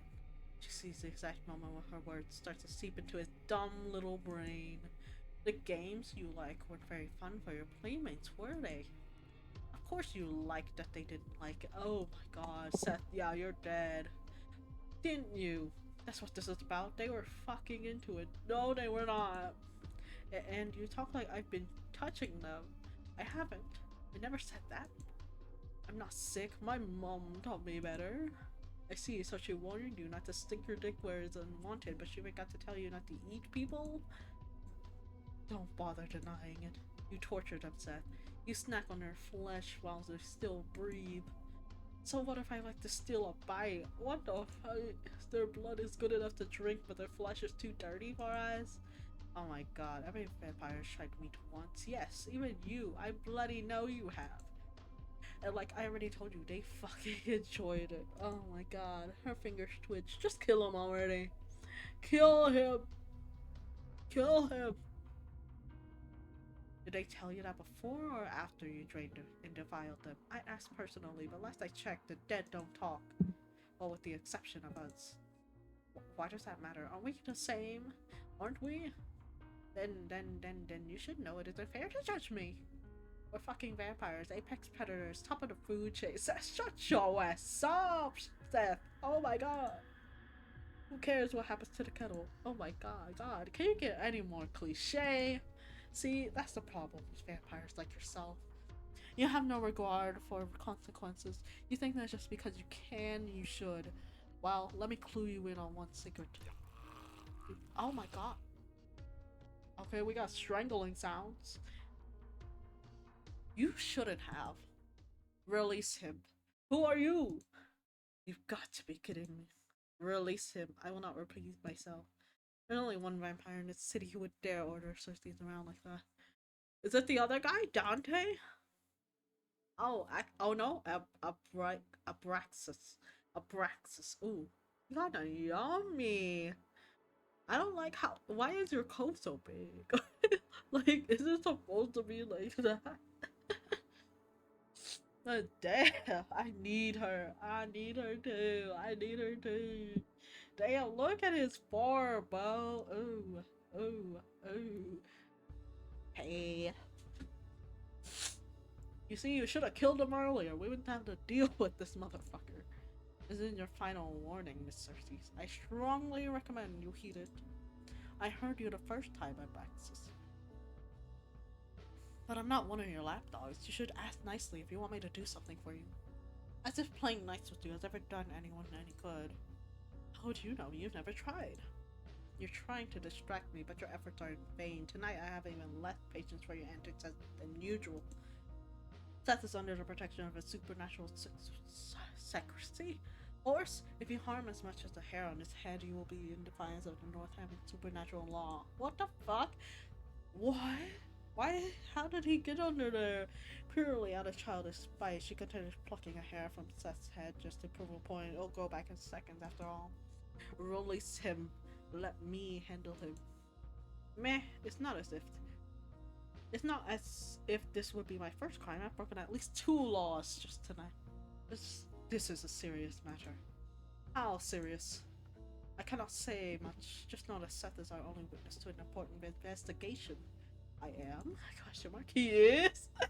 They're both shocked. Like, this motherfucker? Seth? Really?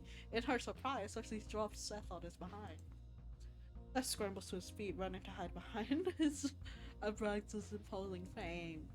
It's hard to tell, but beneath that thick jacket, Abraxas is hiding almost 6 feet and 6 feet and 5 inches of lean muscle. Damn! Scrumptious issues. If only he'd use all those muscles for something more productive, like throwing you around the bedroom. Real! Real! So real. But I digress. Normally, no self-respecting vampire would run into an SF agent for help, but Seth either doesn't know that, or, yeah, no, he definitely has no respect for himself. Follow me. One of my agents is waiting for us around the corner. Hey, where do you think you're going? I'm not done with you. Abraxas answers without pause. I am. I'm not. I fail to see how that's my problem. Braxis couldn't look more bored if he tried. It's infuriating.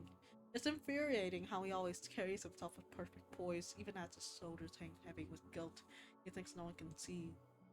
Thank you for not putting up too much of a fight this time, Miss Cersei. I appreciate it when you're willing to collaborate. Unlike the rest of his good-for-nothing squad, Abraxas has never, not even once, flinched in the face of her wrath.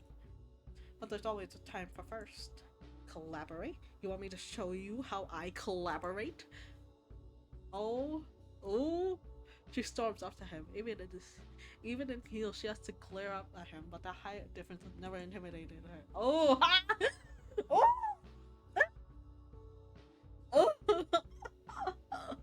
oh, oh! Look at that angle! Oh my god, look at that angle! Oh, and the height difference of. Oh my god! Oh my god!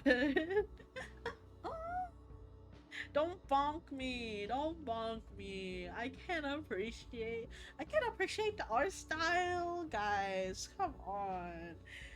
Let me appreciate the art style. This is unnecessary. I could hear you perfectly fine where you stood. Go fuck yourself. Not even a flinch. Very mature. You are more than welcome to waste my time any other night, Miss Cersei. It's not this one. He tries to sidestep her, but she follows, blocking his path. Don't pretend you're above this. You love arguing with me. That's why you're always in my business, messing with my work. Yeah, the art style. Yeah, the art style. Look at the composition. Look, like, beautiful. His brows furrowed. It's the only hint that her words have affected him in any way. I am not in your business. You're mine. Right, sure. That's why I stalked you here. Oh wait, that wasn't me. That was you. Oh please, I did not stalk you. Then how do you find us? Coincidence. Coincidence. Coincidence. Sure. Sure, buddy. Coincidence. Seriously. That's the best you could think of? It isn't the first time you have brought prey to this alley. I was in the area looking for staff and figured it would be worth a look. So yes, it is nothing more than a coincidence that I found you. He moves to pass her again, but she moves again to block him. Do you even know who you're protecting here? Do you know what this bastard does to his victims? He doesn't just train them, he tortures them. He deserves worse than death. You're one to talk, you just tried to kill me. Seth pushes out his chest, mimicking. Oh my god. Seth pushes out his chest, mimicking a man to stand the best he can. Oh my god. Seth is like he's like the little brother trying his hardest. You saw what she did. You saw everything, right, Captain? Wyatt. But Seth only gets louder. You did. You saw how this she-devil threatened me. That's attempted murder. What are you waiting for? Do your job and arrest her. She doesn't rise to her own defense. There's no need because she sees the practice and response coming up from a mile off. On what grounds? What? I just told you she tried to murder me. That isn't something the SFF is concerned with. We cannot get involved every time there is a minor squabble between two supernaturals. What? Shut it. oh, they're both so yummy and delicious. Oh, I love being bisexual. It's great. It's great. They trade a peeved glance at the unintentional coordination. After a stony glare, Braxis is first to break the tense silence. You have no authority here, Miss Cersei. Now go your way and I'll go mine. His cold hand goes along the small of her back, gently pushing her aside. Then he grabs Seth by the elbow to drag him to the mouth of the alley. Cersei follows right at their heels. What happens to him after you get what you need? We'll follow protocol and release him. Release him! But he's a criminal! Because he's predictable like that, Braxis just offers the usual spiel. SFF is a counter-terrorism and intelligence agency. We investigate and neutralize supernatural threats for the greater good of society. Oh god. I don't like you no more. You're hot, that's about it. You have neither the time nor a reason to chase down all the addicts, murderers, and vandals who haunt these streets. But even if I wanted to do something. We have no case against him. He hot. Woo! He is hot. I know. The white hairs are delicious. I cannot abuse the law by detaining him without proof of crime. My word is your proof. Have I ever lied to you before? Many times. She's also hot. Yes. Yes, she's very hot. They're both hot. Everyone's so hot. But I'm not lying this time. He pauses, turning to look at her. She meets his assessing stare with confidence. If you have proof that this vampire is violating the supernatural law, you should gather your evidence and report it to the Supernatural Crime Division. Oh my god, I'll kill him myself, bro! I'll put in a word with the inspector or whoever's on shift to make sure he's looked into as soon as possible. And if he is indeed guilty of the claims you make, I'll personally ensure that he gets what he deserves. Now will you please step aside and let me do my job? She steps back, hiding her fangs with her tightly pressed lips. Fine. He's not going to report shit by the time they get through the backlog to his file. Seth will already fled the city. Exactly, she'll surrender him to the SF custody for now, but there's no other option. But as soon as he's out of their sight... Seth, yeah, you're fucking dead, buddy. You're dead. Serves you right, you stupid. Damn, and Tekken says, tossing her. The next he's curled up on the floor, catching his broken nose as he cries out in pain. Oh fuck, what was that for? It happened so fast she almost misses the look of uncharacteristic rage on her Vex's face. Damn right. Oh, he's so yummy. Look at him. Mind your tongue in the presence of a lady. Oh! I like him again. I like him again. I like him again. I like him. I like him. I hear your tongue in the presence of a lady. That's right. Praise. Oh. Oh. That was hot. That was yummy. Oh my god. Knowing his throat, he actually had the audacity to look stupid when his eyes meet Cersei's. We'll take a detour. The nose will heal before we reach the office. Hope your car crashes on the way. For a split second, she thinks she sees the ghost of a smile grace his lips. Great, now I'm hallucinating. Good night to you too, Miss Cersei. He grabs the back of Seth's hoodie, effortlessly lifting him with one arm and carrying him out of the alley. Why can't that be me? He needs to lift me. Can he lift me, please? Ah. She doesn't watch them leave. She's too pissed to spend another second here. Oh, she's a bat! Oh, once she's certain she's still alone, she transforms. Oh, that's so cute.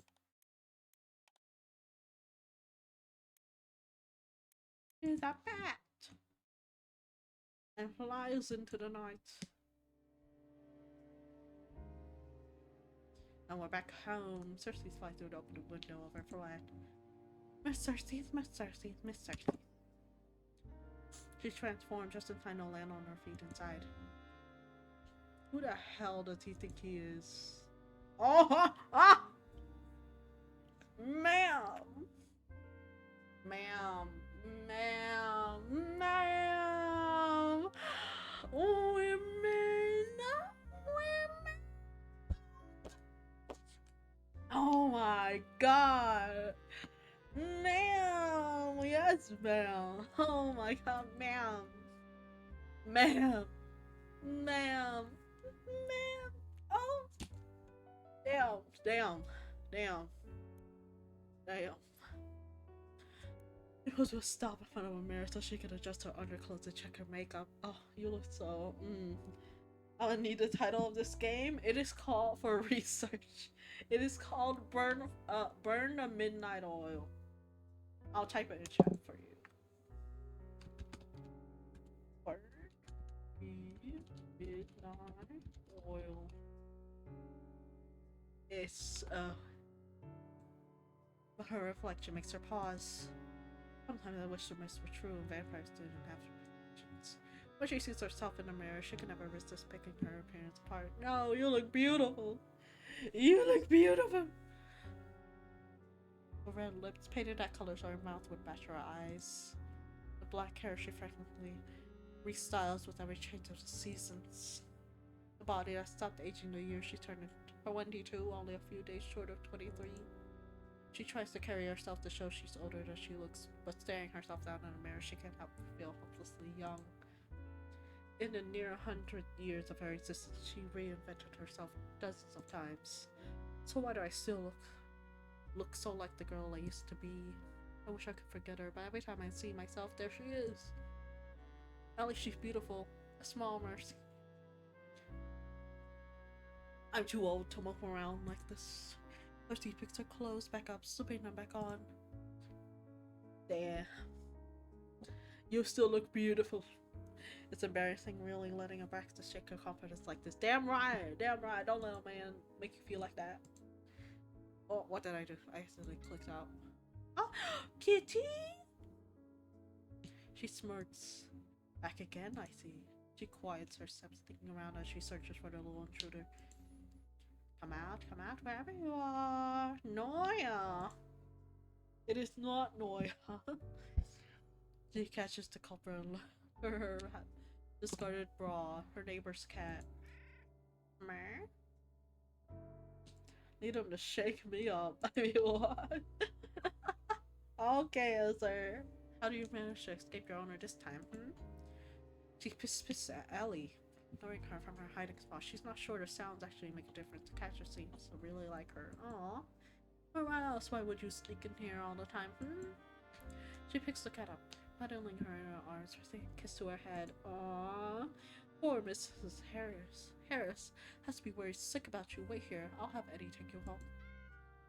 Aww.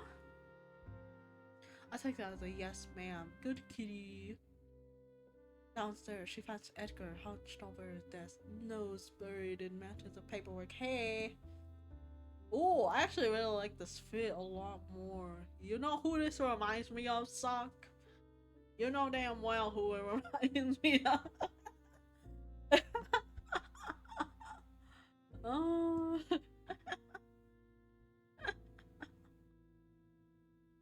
Oh, I know. I know. I like this look a lot more. I like this look a lot more than his previous look. The only sign he's actually living an actual living person, and not an eerily realistic statue, is when his hand moves to scratch out his 5 o'clock shadow.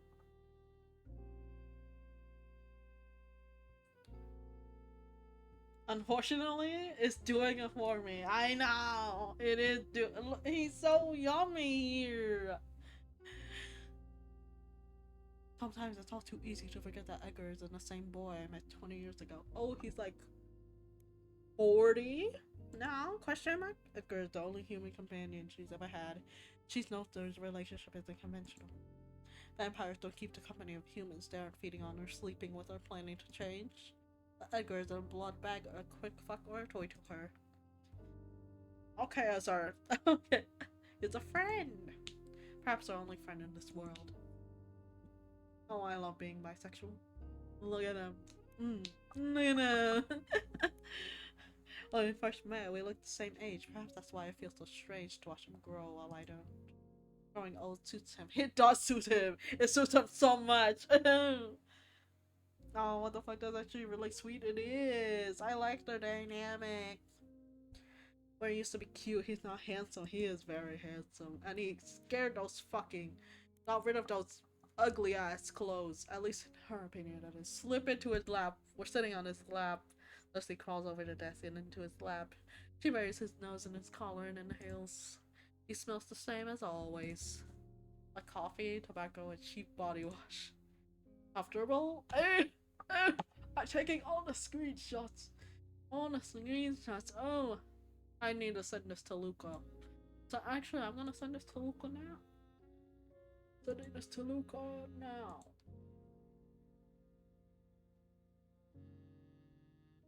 Where is Luca? There you are. Look. I just typed look. She's done this enough times that it barely phases him anymore, which is disappointing. Oh well, it just means she has to try a little harder to fluster him. Very comfortable. Glad one of us is bored. She slips out of his lap and sits on the edge of his desk, dead. You'll never guess what happened again tonight. Abraxas messed up the job, like, didn't he? She's talking about Ellie, but being reminded of Abraxas sours her mood. How do you know? Heard you carting up a storm upstairs. Alright, thin floors. Edgar doesn't ask for details. Well aware certainties will supply them regardless. It never takes much for her to go off on another one of her rants about Abraxas and the supernatural secrecy force. They've been a thorn in their operations since the very start. Separate from the Supernatural Crime Division, the SFF are an intelligence agency specialized in so-called counterterrorism.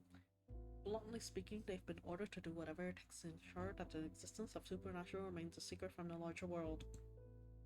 They spy and manipulate the narrative behind the scenes, only stepping forward when an incident grows big enough that it threatens exposure.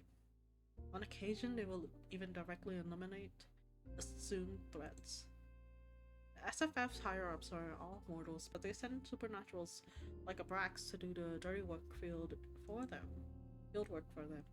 Many would insist that the SFF are necessary evil, but everyone thinks the supernaturals who join up are sellouts. Innocence or guilt matters little to the SFF. Their job is quite literally to brush things under the ground, usually at the expense of a non-human. Studies that have experienced the rise of vampires don't let the SFF anywhere near if they can't help it. But in places like North Haven, it's hard to get the different non-humans to agree on anything other than not wanting humans to discover us. I'm not surprised they intervened again, but I am surprised they didn't shut Thorn investigations down yet, given our egregious list of violations. What is Thorn investigation? Private investigation agency founded by sources on Edgar. They accept jobs from humans and supernatural alike. Occasionally, they even take on contracts to slay vampires. Oh, that's what they're called. Thorn investigations. Okay, I need water. Holy moly.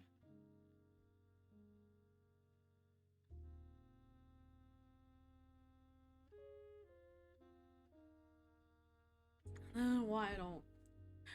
Why?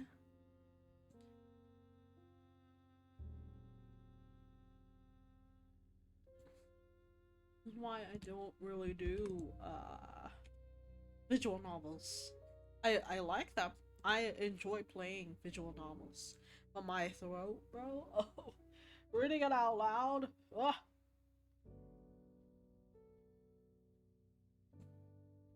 I don't like Abraxas anymore on YouTube, but I got to give it to him. His patience with you, I've been impressive. Careful, that almost sounded like a compliment. But Edgar's not wrong. Cersei should be a major liability to SFF books. She's bent or outright broken the rules plenty of times, yet Abraxas doesn't report her half of the stuff she gets up to. Oh, hang on. Oh, fuck. Where is it? I think. Herb. I turned it off and then.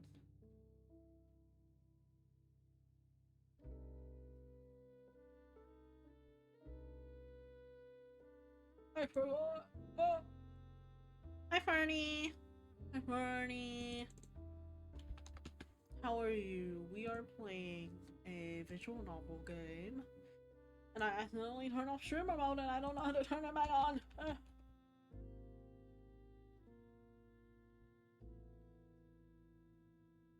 Okay, there we go. There we go. We're good. We're good.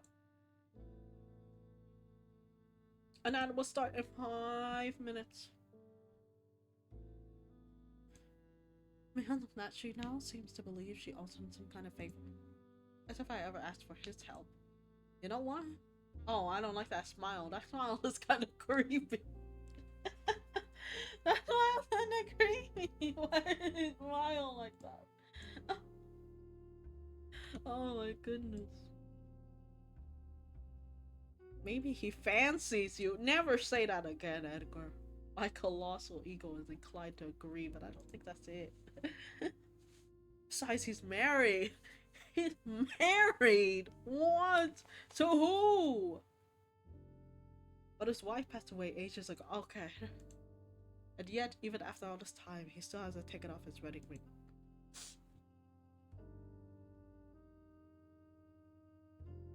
Reading is so hard, I just keep loading to read. Sorry, it's okay, sir. It's okay. You just look at the pretty characters on the screen, okay? About 15 years ago, when they spoke face to face for the first time, it had been one of the first things she noticed about him. At the time, she's been disappointed. Assuming his wife was still alive, she's done a lot of awful things without guilt. But sleeping with a married man was something else. Something she'd like to avoid. In hindsight, she recognizes she dodged a bullet, even only barely. It's a long time. I suppose. Edgar scratches his nose bridge, giving away how nervous he is. It never fails to amuse her how easy it is to read. What? Well, that's what, Edgar. You got something to say? That's quite sad, isn't it? He must have loved her so much. Must be painful missing someone that long. I guess. Question mark. Cersei. Cersei knows far too well what it feels like to mourn someone you'll never hold again. It doesn't have to mean that you love them. Edgar wouldn't be thinking about her experience in this moment. He must be thinking about his sister. Aww. On to more fun matters. Remember what day it is? With everything going on tonight, she'd nearly forgotten herself, so she can't say she blames him when Edgar puts a face that he definitely doesn't remember. Of course I remember. It's February 19th? 21? First of all, it's March. It's the wrong month, buddy. You tried. He tried. He tried. Is it really? Can never tell when it's raining all year round anyway. Oh fine, I'll tell you. It's our anniversary. Aww. Or what? Why does he look so shocked? It's been 20 years since the night we first met. Oh. Is that something to celebrate? Joke about it? Pretend to be annoyed? Oh, we'll make a joke about it since we're trying to lift the mood up. I don't know about you, but I'm surprised we made it this long. Now we can agree on. Wasn't one of us supposed to kill the other by now? He says it lightly, but he's half serious, though. He's half serious. One of them should be dead by now. Edgar likes to sick. Barely hiding a grin when he shoves it between his lips. Cersei smiles, smirks back at him. This kind of banter has been a part of their daily routine. She provokes him. He returns with some snark. They'll laugh or roll eyes, then rinse and repeat. It had taken a while to get here. Of course, when I first met, Edgar was so angry with the world, he took everything as an insult. He's mellowed out over the years, gotten better at reserving his anger for when it's actually warranted. Most of the time. Most of the time. I should let our client know that we didn't get the family. Bleh. It's annoying, but they don't have any other option. Their anonymous client was clearer with the in their instructions. Seth must die to die, or else no reward. No reward for us. With Seth in the SFX custody, there's no way they can get to him before the sun's up. Ugh. I just realized we'll have to return the deposit, won't we? It's the right thing to do. Can we afford to do that? For your request, we've taken fewer jobs as of late, so we're stretched even thinner than usual. No! No! There's an ad in a minute. We're broke. We're broke. We should have fucking killed that guy, bro. We should have killed Seth faster. That's literally the solution to our problems. Should have just killed him. I don't want him alive anyway. Seth is a fucking asshole. And we'll start, and then I'm gonna get some water, and I'm also gonna get some more ginger candy for my throat. I quite enjoy the story though. I enjoy it. I enjoy it. I enjoy it. I like this a lot more than I thought it would. Like I said, I literally only started this because the characters are pretty. So yeah, this is fun. Excited for the full version. Me too. I don't know if I would stream it,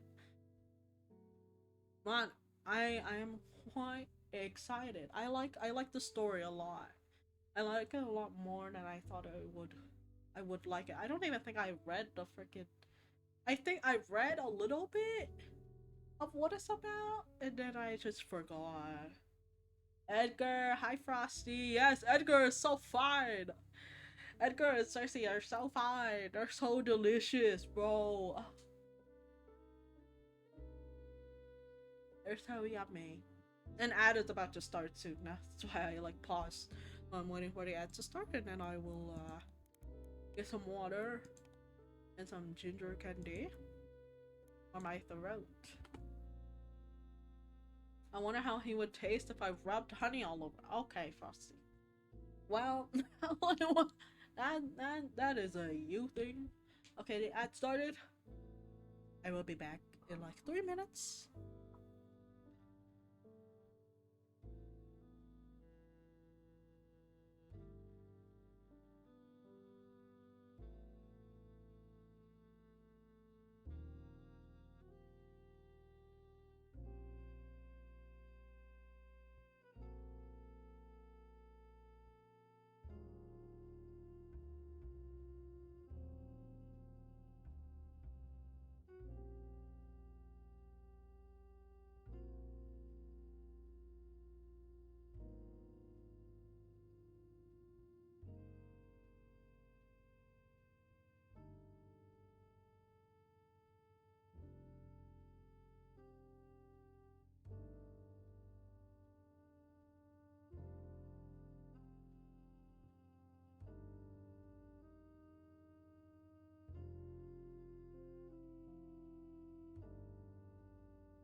Oh yeah, way back.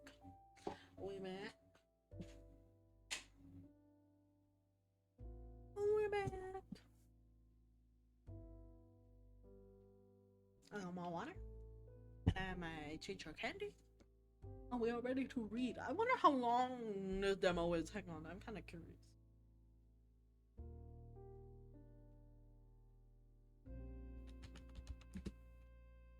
Midnight.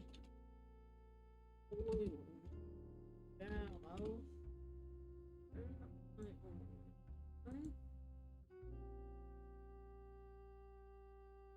Oh, they do have it on Steam. Oops.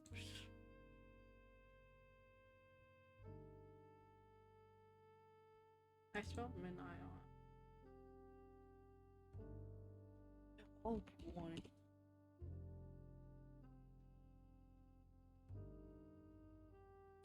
It says how many words there are.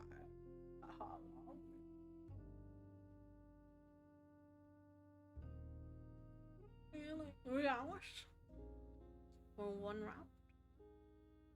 I think we can do one route. You know what? We're gonna change the title to Burn the Midnight Oil.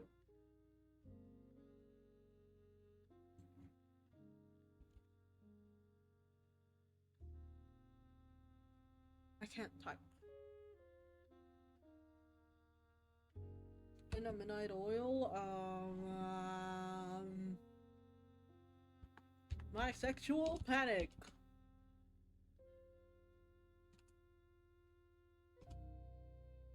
I can't type. Oh my god. Panic.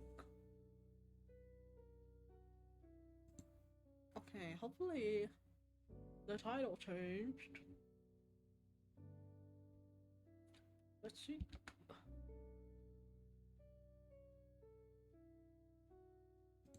Alright, one second. Let's see.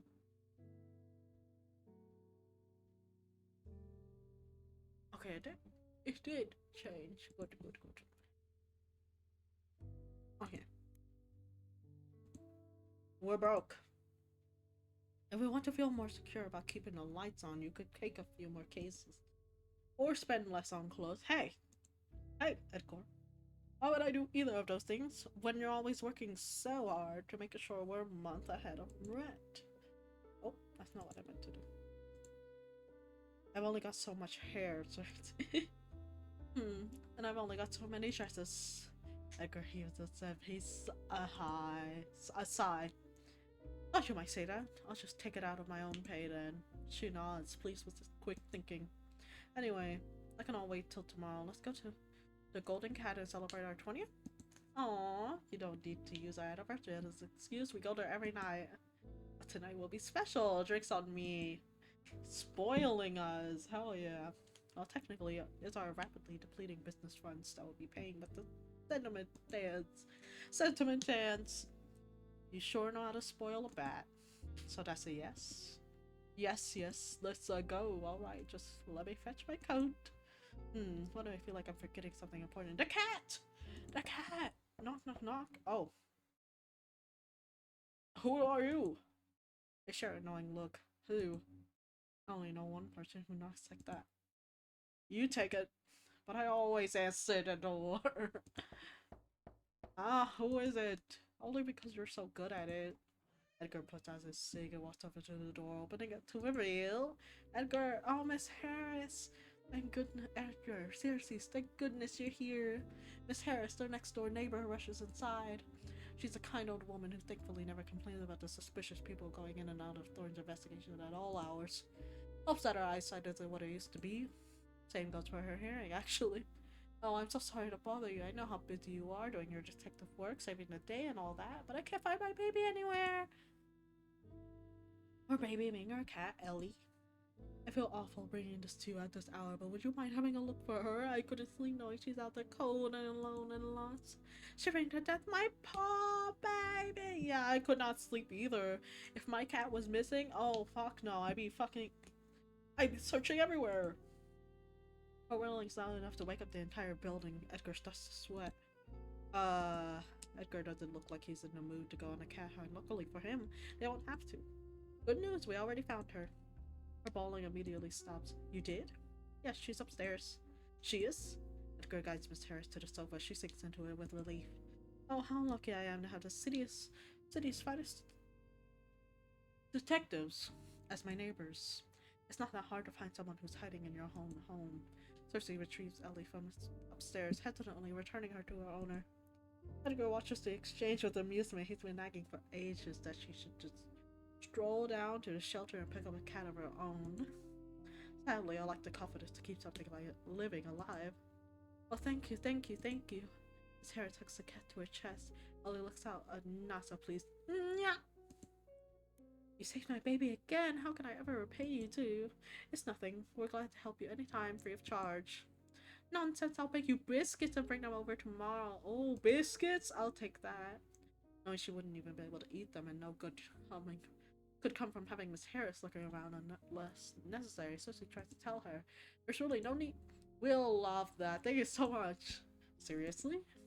Edgar looks offended. Hey, if you ain't gonna eat them, I'm gonna eat the biscuits. I'm always serious about dessert. Very good, Mr. Thorne. It is important for a growing voice to eat plenty. Dude's like 40.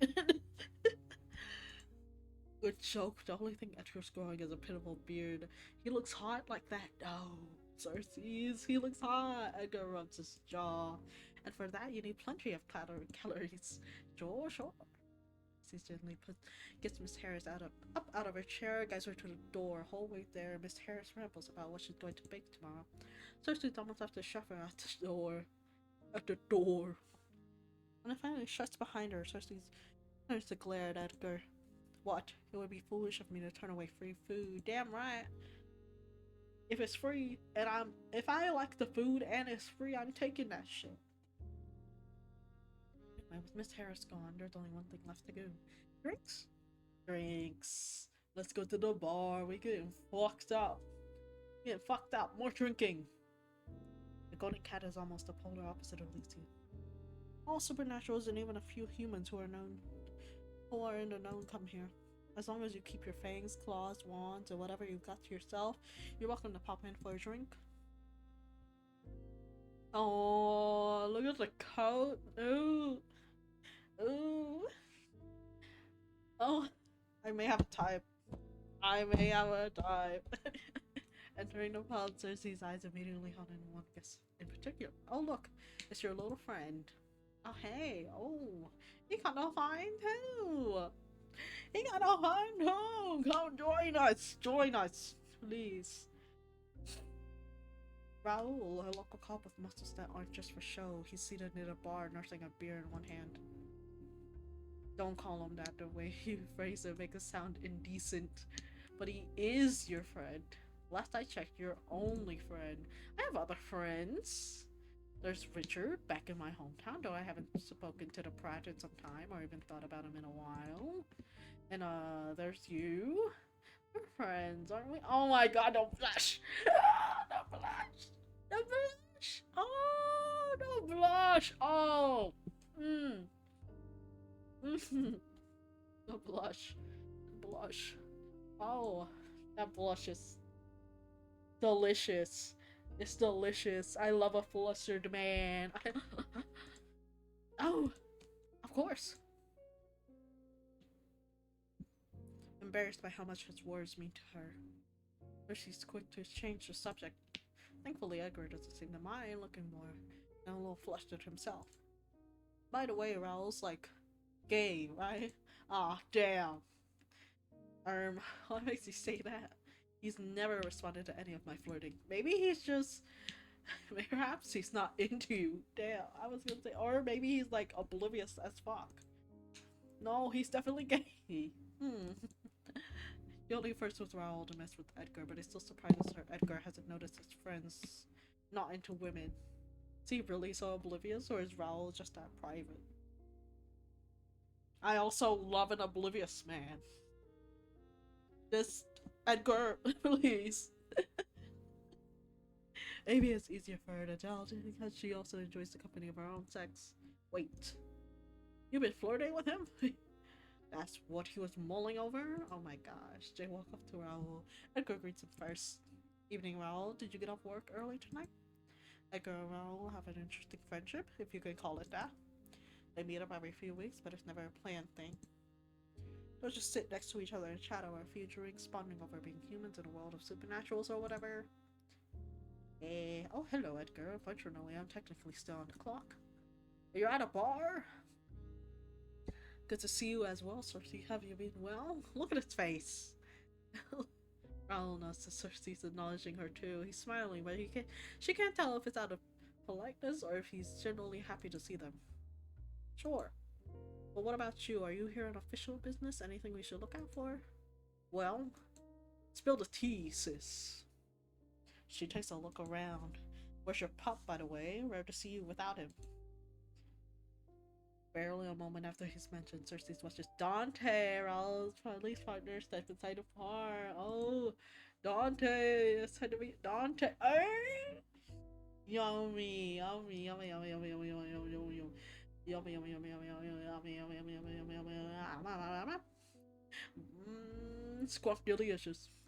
Speak of the devil or werewolf, I guess, if we're being technical. Dante looks a little out of sorts, hair sticking up even more than usual. I'm glad I picked Cersei's dead. I'm glad I picked her. He noticed them immediately, but I didn't even spare them as much of his grunt of acknowledgement. Rubbing his arm, he instead stopped at the other side of the bar to order a beer. I've always thought of him as a loose cannon, waiting to burst, but he looks especially on edge tonight. Something's rattled him. Then again, Dante's never behaved the way you would expect an officer to. Perhaps that's why I mind him less. Is he avoiding us? I think he can hear you. Oh, Edgar. Yes, that was the point. She raises her voice. Perfect timing, Dante. We were just talking about you. Who was he? That was Dante. That was Dante. Hello, sirs. Oh god, Bot? Sir Ansbonch? Thank you for the bonk. I appreciate it. Dante, what? No, we won't. You do realize that when you say it like that, you only sound more suspicious. Cersei's. Raoul rests his chin on his palm, watching the scene with a little but too much amusement for her liking. For some reason, Dante seriously freaks Edgar out. I mean, Dante is a werewolf. I would be freaking scared too. Hello. Welcome in. We are playing Burn the Midnight Oil. Hello, sir. Yes. You know what? Sock, I'm stealing now. I'm gonna call you sir. So Dante also part of that gang? Yes. He is a werewolf. We're playing a visual law novel. We're like investigators ish in a way. Now this shouldn't be so surprising because Edgar's been easily scared as long as Cersei's known him. However, he's especially intimidated by Dante. Oh, Dante is so delicious! Look! Ans or back is fine too. Okay, I'll call you Ans. Ans. Sounds good to me. Oh, look! Ooh! Look at them. Delicious. Delicious. His shirt holding on for dear life.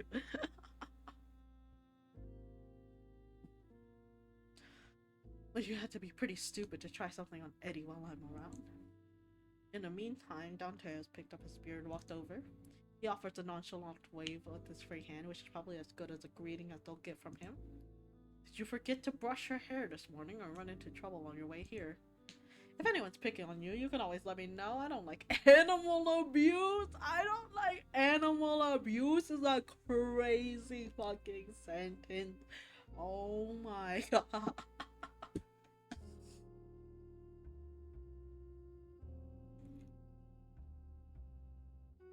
Just ran into Abrax. Seen him recently? Yup, I saw him yesterday, being reminded of Abraxas exists. Not yesterday, I saw him today. Being reminded of Abraxas' existence. Again, it's just a frown on her face. Not really. When Dante mercilessly knows he's gotten exactly what he wanted by bringing up Abraxas. I heard he and his agents were snooping around that museum that exploded, interviewing potential witnesses. A museum? An explosion? That could be a... Could that be related to why Abraxas needed Seth? Guess they'll be wandering all around the city till that's sorted, keeping an eye on things. Ugh. If you haven't run into him yet, I'm sure you will. A lot.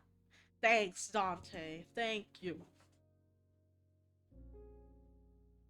His smugness shifts to curiosity. Heard anything about that, though? Not sure what you're asking me for. I haven't gotten a clue what they're up to, and speaking from experience, It's best if it stays that way. Actually, why do you even care? Aren't the SFF and the police supposed to stay out of each other's business as much as they can? Unless it's related to whatever the two of you are working on? Raul wouldn't tell us anything, but maybe you will? You didn't give me the chance to say anything. We literally asked you. As if you would have told me the truth if I did. She could have forced him to. If she really wanted to, she could have used compulsion on either of them right now, and there wouldn't be much they could do about it. Dante's trickier because he's about as stubborn as one gets, but Raul's unhuman. Only human! And he's still fine. Oh.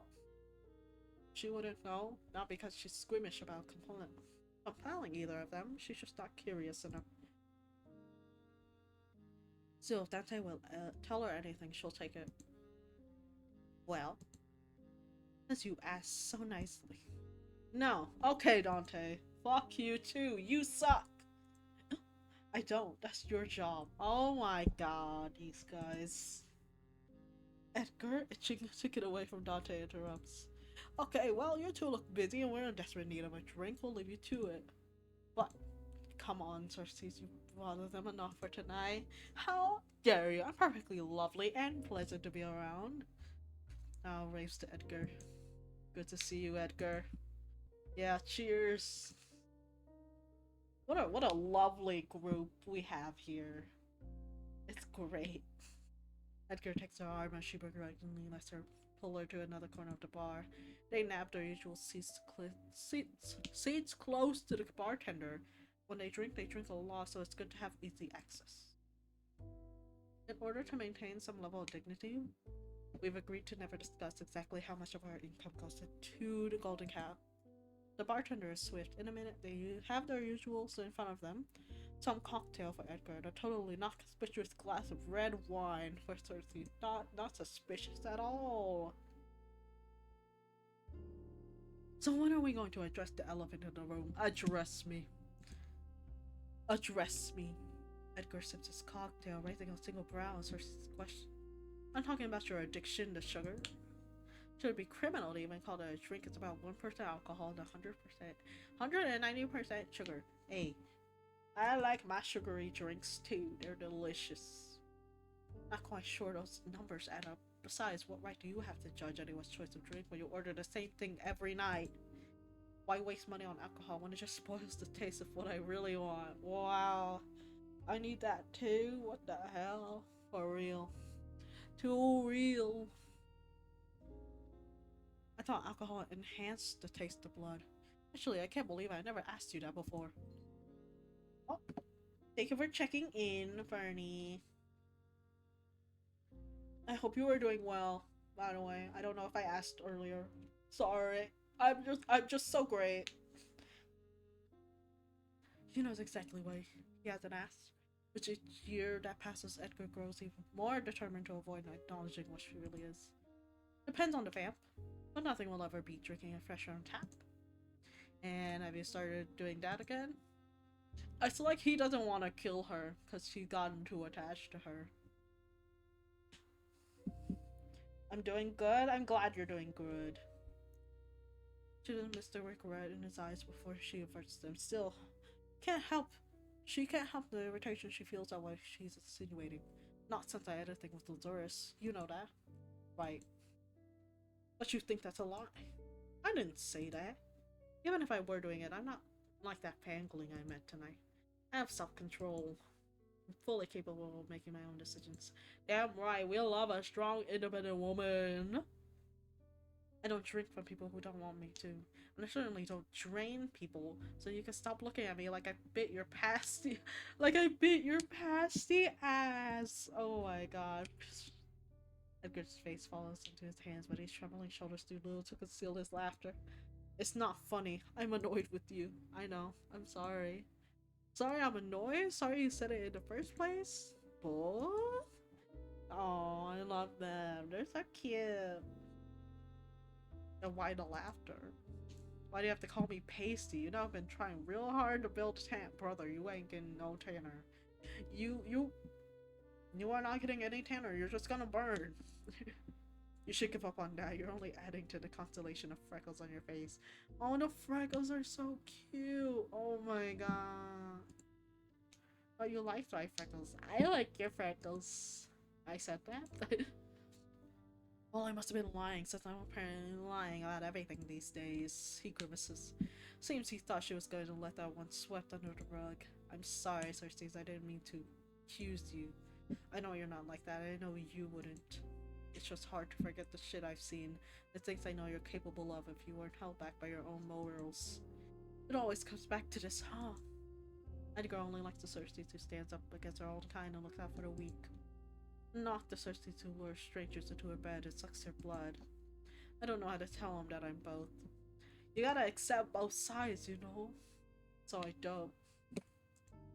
It's okay, I love you all. I love both sides of you. Nothing's holding me back. You make it sound like I'm forced to do this, but I chose to. It's not an easy choice. She's been like that fangling. She's been worse, and it was fun. But she doesn't want to know how Edgar will look at her if she confesses that to him. I understand. Except he doesn't. Therein lies the problem. Edgar clears his throat and puts out a smile that trembles at the corner. Yes, accept both sides. Be by. Join us. For real. Edgar clears his throat and puts out a smile that trembles at the corners. We're here to celebrate. We should talk about happier things, shouldn't we? Courtesy of decades of practice, the smile she puts on herself is a lot more convincing. Right. Like your girly choice of drink. Oh my gosh, we're still on that? Hey, aside from the increased risk of diabetes, I find it cute that you have a sweet tooth. He is cute! I love him! Oh my god, at 44 years old, being described as cute is no longer flattering. But all I love is blush, you guys. Oh! This game. It's, oh. Delicious. Shh, wait a second. He presses a finger to his lips and motions to the radio playing on the counter. The news is on. The news! Oh my god, who listens to the news on frickin' radios anymore? 44 years old? Damn! Yeah, I'm 44 and I still want that ass. I want his white pasty ass. Me too, Edgar, me too. We love sugary drinks. That's like your age? Shut the fuck up, Stylo. Local authorities have stated a gas leak caused an explosion at Beaumont Museum last night. Beaumont Museum, that's where Dante said the SFF were digging around, right? The museum's doors will remain closed to the public till repairs on the private wing are complete. Blah blah blah. Among other news, the body of 23-year-old Jane Stewart was found last night. Earlier this month, Miss Stewart was reported missing. My god, has human news always been this boring? It's always the same thing. Someone was robbed, someone was murdered, someone was kidnapped. At least there's an explosion involved this time, but what's the aftermath? The next day there's something else. Not anything worse, but nothing better either. You don't have to listen to the news to know how terrible the world could be. Just step outside. Ever been? Edgar and Cersei look up at the bartender. What, to Beaumont Museum? It's owned by one of the greatest wizards of our time. Renan Beaumont. I like museums. I haven't been to a museum in a long time. Never heard of him. What makes him so great? Many things. For starters, here, Cersei doesn't bother to listen, focus on turning her drink around in her glass, but Edgar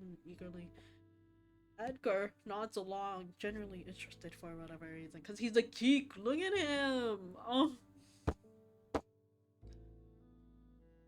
Anyway, he has to be ancient now. He's retired from the public eye decades ago. If he's even still alive, it wouldn't surprise me if he didn't know what's happened to his family's museum. Maybe we should set it on fire again and make sure he gets the memo this time. You wouldn't actually, would you? Want to find out? Fuck around and find out, buddy. You have an annoying habit of doing the opposite of what I ask of you, so no comment. The bartender leaves to serve another customer, eager. Edgar starts patting his pockets. Bollocks, I'm all out. Don't hold yourself back on my account. The corner shop should still be open. Sure, you don't mind me leaving you alone? He's already climbed into his feet. I think I'll live, or at least not die again. I'll be back in no time. No, don't leave me. Don't leave me, I'll miss you. Sugar, toffee, cigs. Humans sure have a lot of stupid vices. She stares down at her drink. Not that mine are any better. She sips slowly, letting her eyes roam the room. She's not sure where the compulsion comes from. It's not as if she'll discover anything new. It's always the same old faces. No, wait. New? She is definitely new. Oh, woman! Women! Oh, woman! Oh! Hi! Oh my god, hello. Hello there, man. Hello there, man. Hello, how are you? Mm, mm, mm, mm. Please, please, please, please, please, please, please, please. Beauty is no stranger to Cersei. She's seen many faces, many bodies, even a few hearts. But this woman isn't just beautiful. She's. The woman smiles. Aww. Cersei's feel compliant to return the smile. Oh fuck! When did I come back to? You came back to a fine woman, and what you came back to. A little bit of chocolate never hurt. Oh my god, Frosty. We're smiling back. Cersei returned the smile, but looks back down at her drink just as quickly. Not looking to hook up with anyone tonight. I don't give a fuck. Look at her. Look at her. She could step on me. She probably would. She probably would step on you.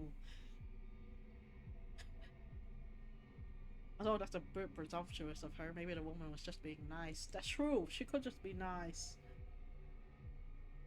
Not really looking for nice either. Wait. Cersei's head snapped up, but the woman's already gone. Nowhere to be seen. Wait. What? What was it? Only in her absence did Cersei realize she couldn't detect what the woman was. Whatever that woman was, she means trouble. Want her. Want her. We want her. Want to speak to her. I don't care if you're not looking for her, but I can make sure that I'm your destination. Oh my god, it makes no sense, but we want her. I want to see her again. I want to know her. I want her. Not her blood, not her body, not her heart. Cersei wants a mystery she offers. It's exactly what she's been looking for. A mystery, time-consuming enough to end the perpetual boredom eating away at her. God damn it, Edgar! God damn it, Edgar! I can sense the fact that she was in fact fine as hell. She was! And now she's gone and we're back with Edgar. But Edgar looks so much better here, bro. And in the beginning, oh, it looks so fine. Preoccupied by her thoughts, Cersei barely notices Edgar's return. He slips off his jacket, slides back into his seat, and gestures for another round of drinks for the bartender. What took you so long? Ran into some trouble. Don't be stingy with the details. What kind of trouble? Spill the tea, sis! He lights a cig, angling his body towards her. Their knees brush, but neither move away due to the lack of personal space. Well? Oh, you're blushing. What happened? So you see. Tell me! You motherfucker! No, never mind. Edgar! Oh, I hate when people do that shit. They be like, oh, I need to tell you something. And then they say, never mind. I'm going to choke you. I'm going to choke you. Why would you say that? Are you blushing? My god, you are. Not on purpose. Unfortunately, I don't think it's me having this effect on you, so it must be something else. Edgar twists and squirms in his seat. What was it, Edgar? Or someone else? Say! Was asked out on a date? Oh, Edgar!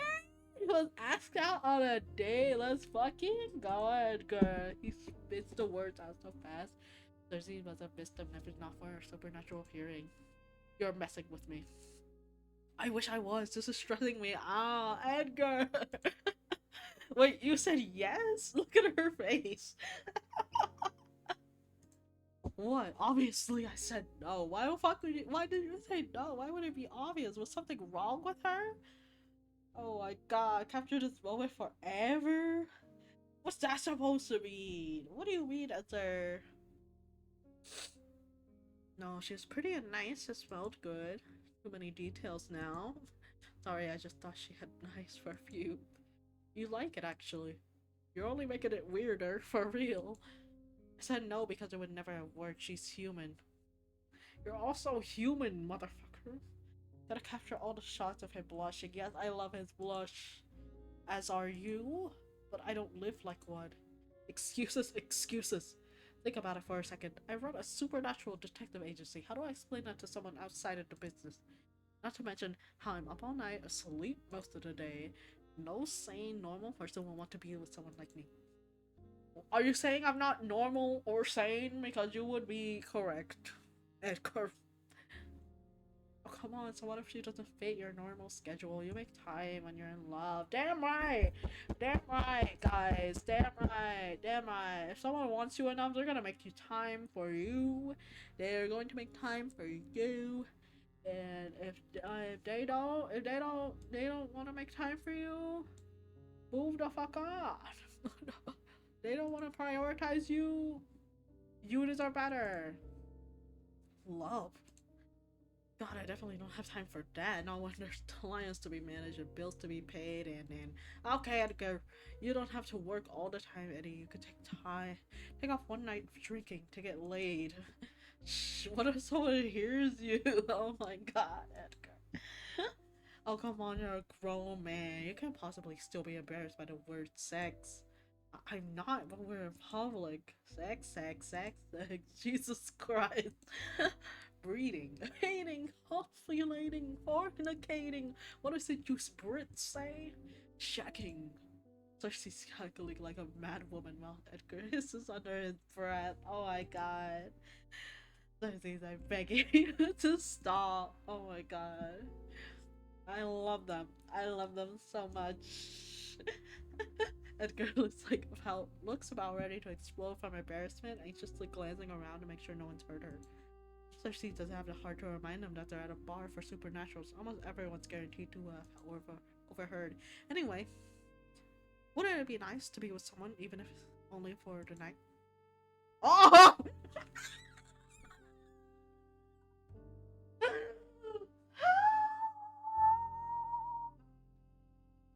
Oh! Oh! The art! The art! Oh my god! Oh my god!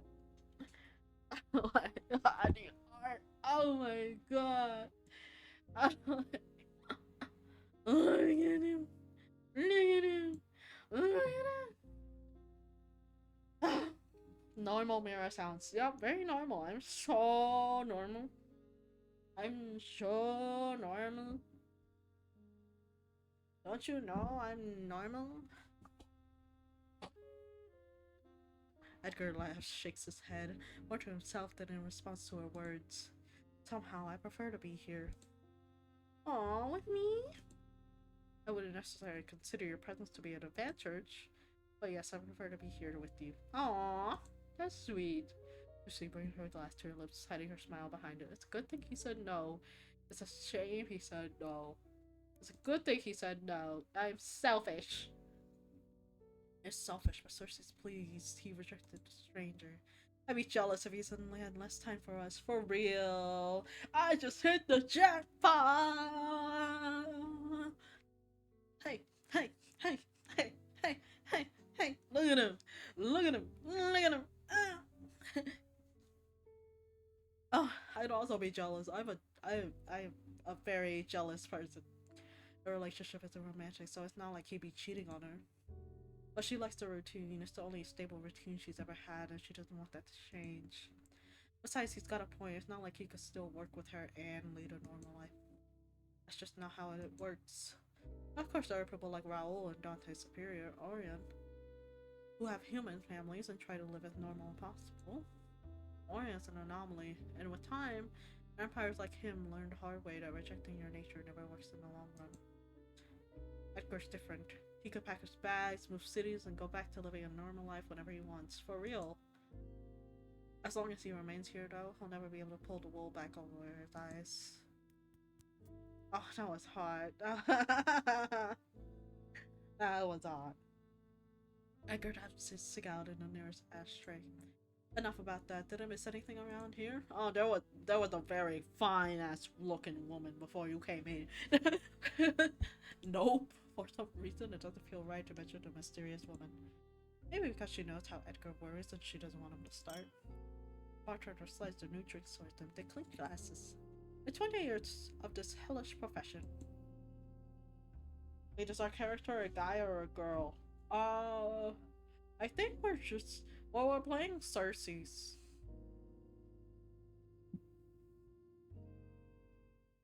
It's 20 more. In the end, Edgar has one too many drinks. He leans on Cersei's the entire walk back to his flat. Oh, gee, so we go both ways? Damn right, damn right. Oh, Edgar drunk is probably fucking adorable.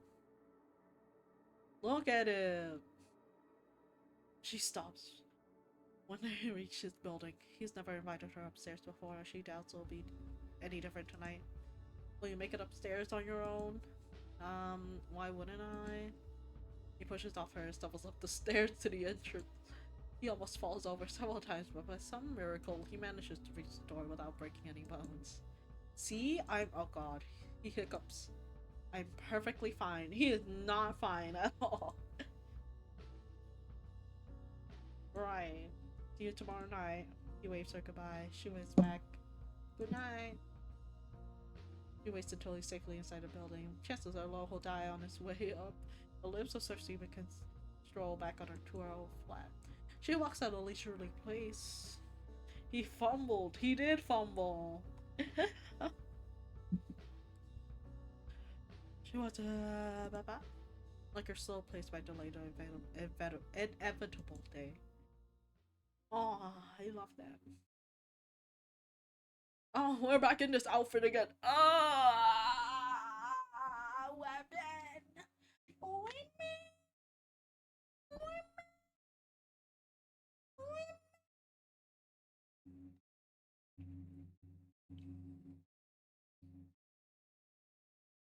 We're playing her route. I don't know if we are exactly her.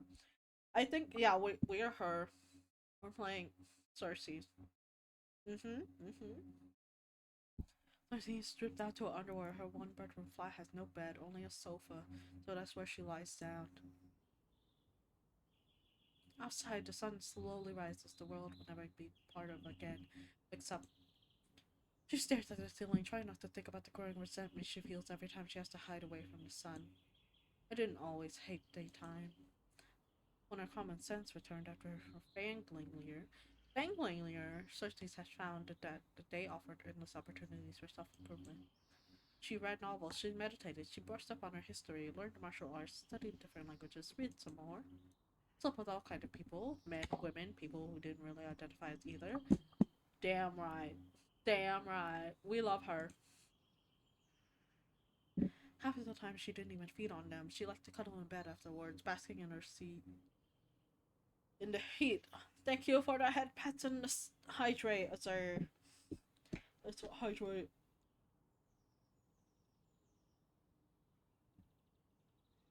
She's so cute. She is. She's adorable. When films became a thing, she found herself obsessed with cinema, lived hundreds of different lives through the stories of others. But like everything else, it soon got dull, hiding herself in escapes to distract herself from her own thoughts. So real. Lately, she can't be bothered to do anything, much of anything anymore. Is this all there is to eternity, an endless cycle of wanting and no longer wanting, forever falling in and out of love with what's meant the world to you?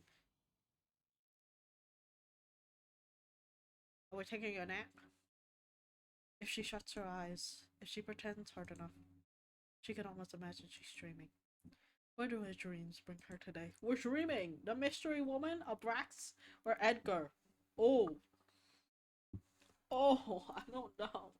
You know what? You know what? Woman.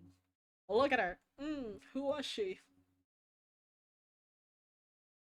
More importantly, what was she?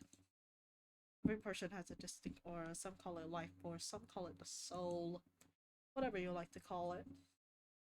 Everyone has it, not everyone can detect it, but Cersei tried to ensure she never misses it. So the fact that she's missed this one, it unsettles her. It unsettles her very much. Oh, we could do each of them. Braxus, hey, ugh. Just picturing that self-righteous face of his irritates her. Okay, Azar. Azar. Nope. Not even worth thinking about for a second. Edgar. Eddie's funny when he's drunk. He is funny when he's drunk. Though most of their nights end up at the Golden Cat, Edgar rarely drinks enough to get wasted. His love of tobacco might send him to an early grave, but at least alcohol poisoning won't. A small comfort. Did it escape me? I didn't even think. Oh no, am I actually a dog? Maybe. Maybe, Azar. Continues to dream. She tries her best to fight against the courage of her thoughts, but somehow they always lead back to him. You already know how this ends. Against her will, Cersei's remembered him. Oh, the Maker! Open your eyes. Look into my eyes. See yourself as you truly are, as you always were meant to be.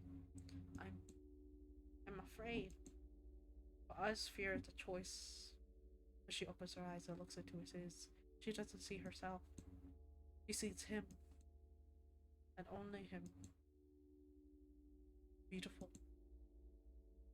He whispers, reverent. I will never make anything as beautiful as you again. But sire, you did not make me. I did. His spindly fingers caress her skin as with such tenderness he foolishly mistakes. She foolishly mistakes it for fondness. I delivered you from death. I rendered you invulnerable to the horrors of time. I captured you in the moment you were the most beautiful you would ever be. How do you know? Don't let him ruin you, queen. Forever. She holds the monster's stare. My eternal companion forever.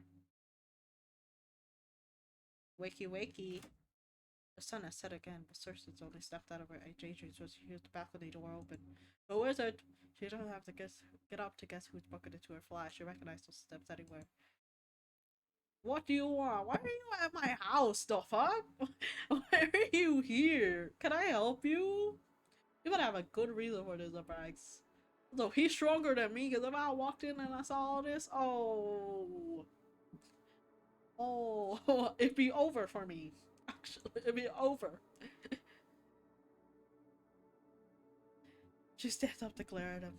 His eyes linger on her lack of attire for no longer than what is polite. Beat his ass, please. Honestly, I apologize for the impromptu visit, but it could not wait. You couldn't have freaking knocked on the door like a normal person? Yes, it can, bitch.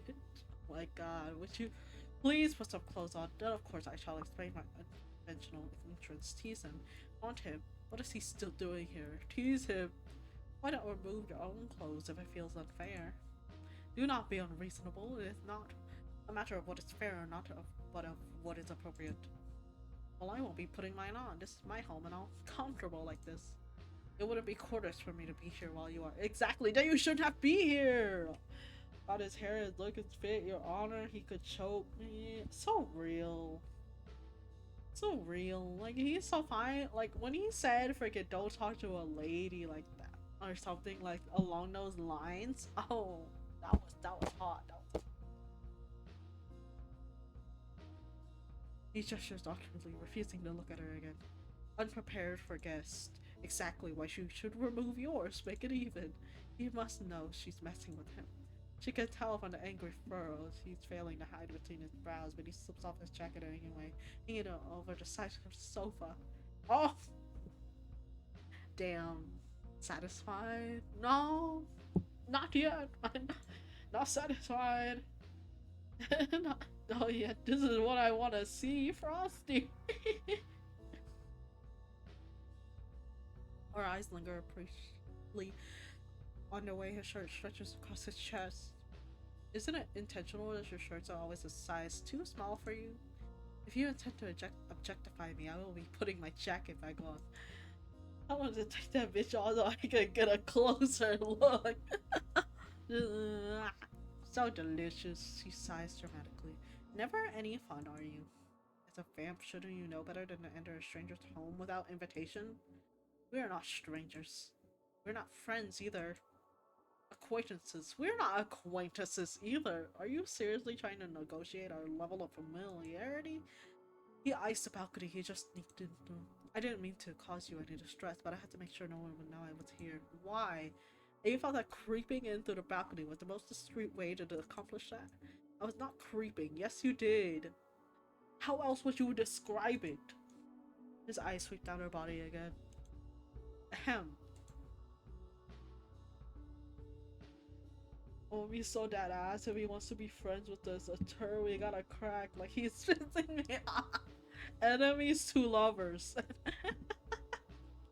He clears his throat and pretends to be distracted by the posters lining her wall. I believe this is my first time seeing your flat. Do you watch a lot of films? Why are you here? Explain why you broke into my damn flat. Exactly. Sneaked in. Okay, why are you here? Don't be childish. It's not cute when you're like 200 years old. His chest, that shirt cannot hide them. It's about the case that Seth was witness to. Did you release him already? Of course, we had no reason to hold him after questioning. No reason? I gave you a reason. Yes, I put in a word with the SCD to look into him sooner than later.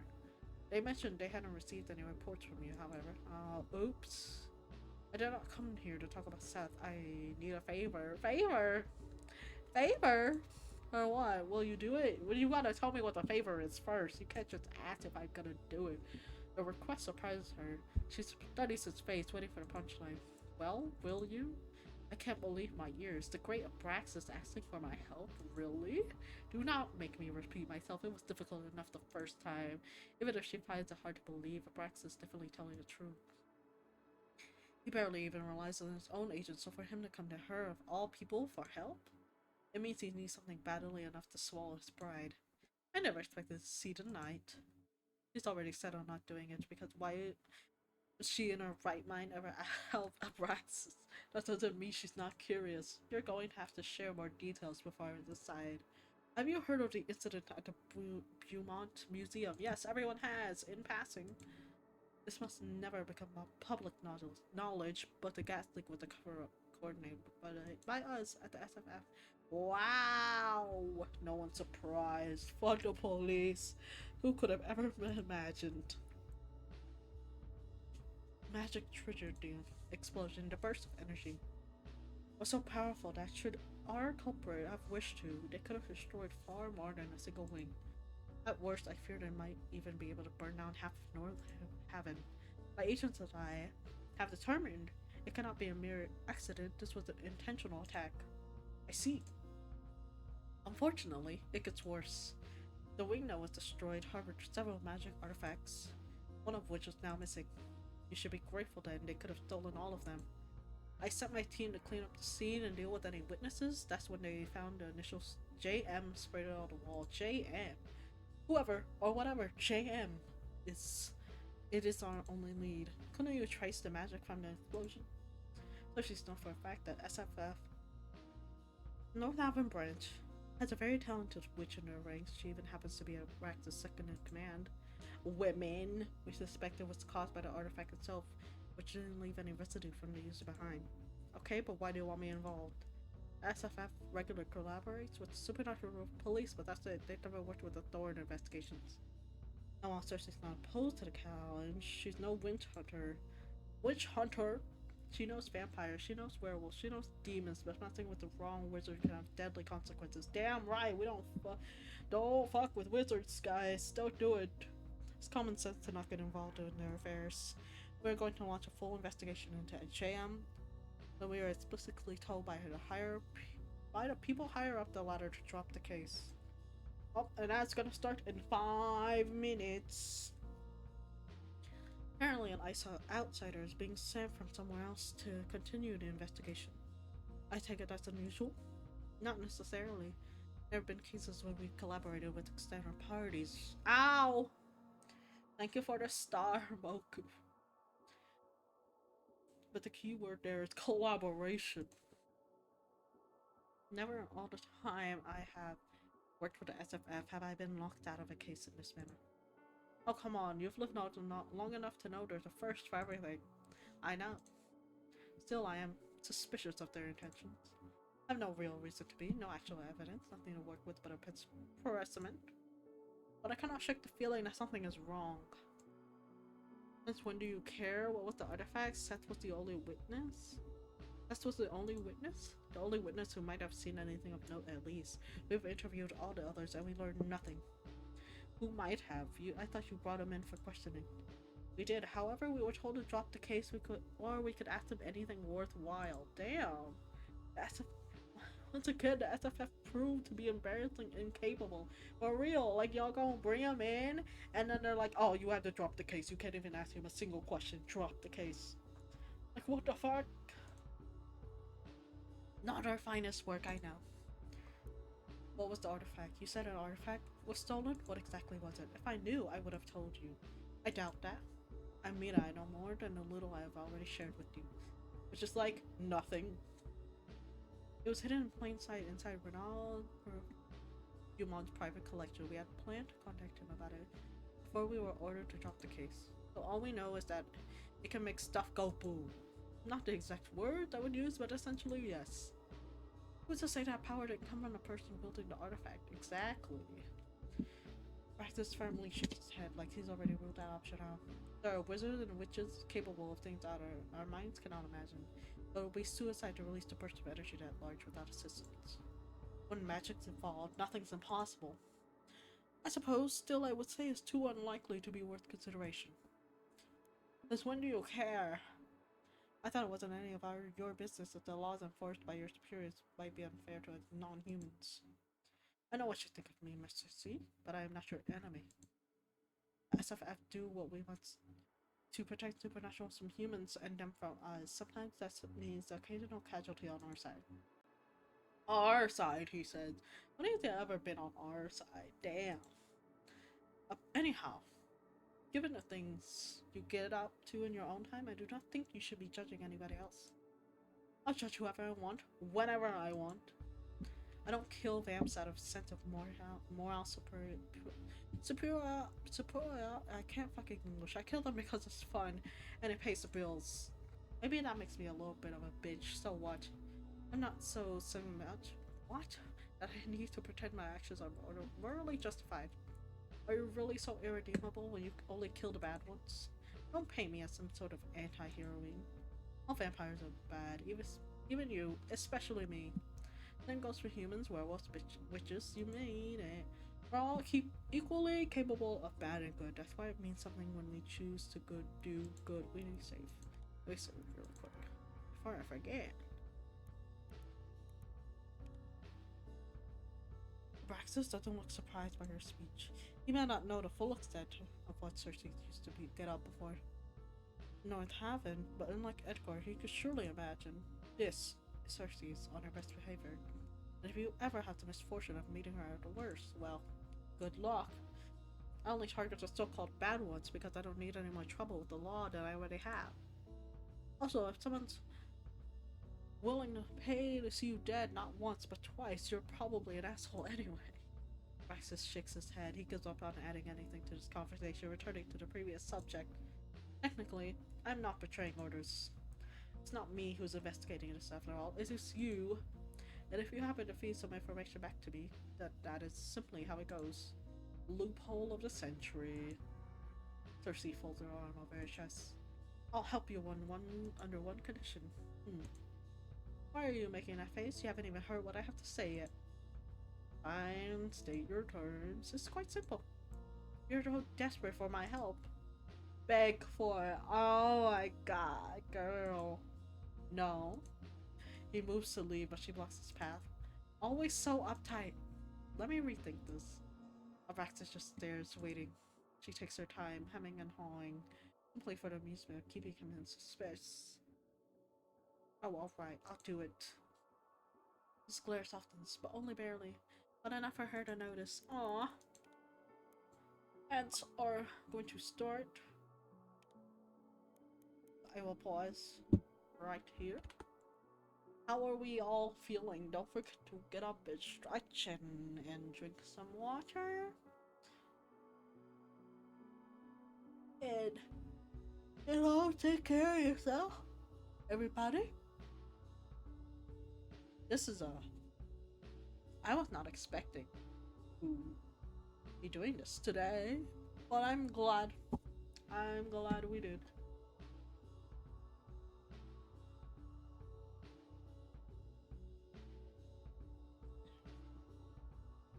Hey Twitch, where's the fucking ads? Where the fucking ads? Oh god, sir. Okay, how are you doing, sir? There we go. I just started. How is everybody? Are we having a grand old time? I will smash both of them. They're both so delicious and beautiful. So grand, so grand. They're just beautiful, aren't they? Everyone's so great, and everyone has, like, I feel like we haven't really run into someone that, like, is that just, like, is standard. Well, I feel like Seth is kind of just like a standard, you know? But maybe we will learn more about Seth, and we will know more. But I quite enjoy it. I don't have any cons for this game yet. I quite enjoy it. I wish there was voice acting, but you know, that's okay. I will read it all for you. I will read it all for you, and you get to hear my beautiful, lovely voice. Mhm, mhm, mhm.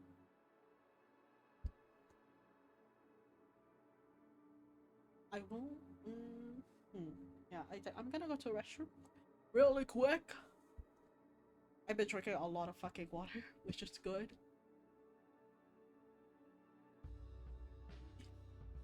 I will be back.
Okay, I'm back. We back.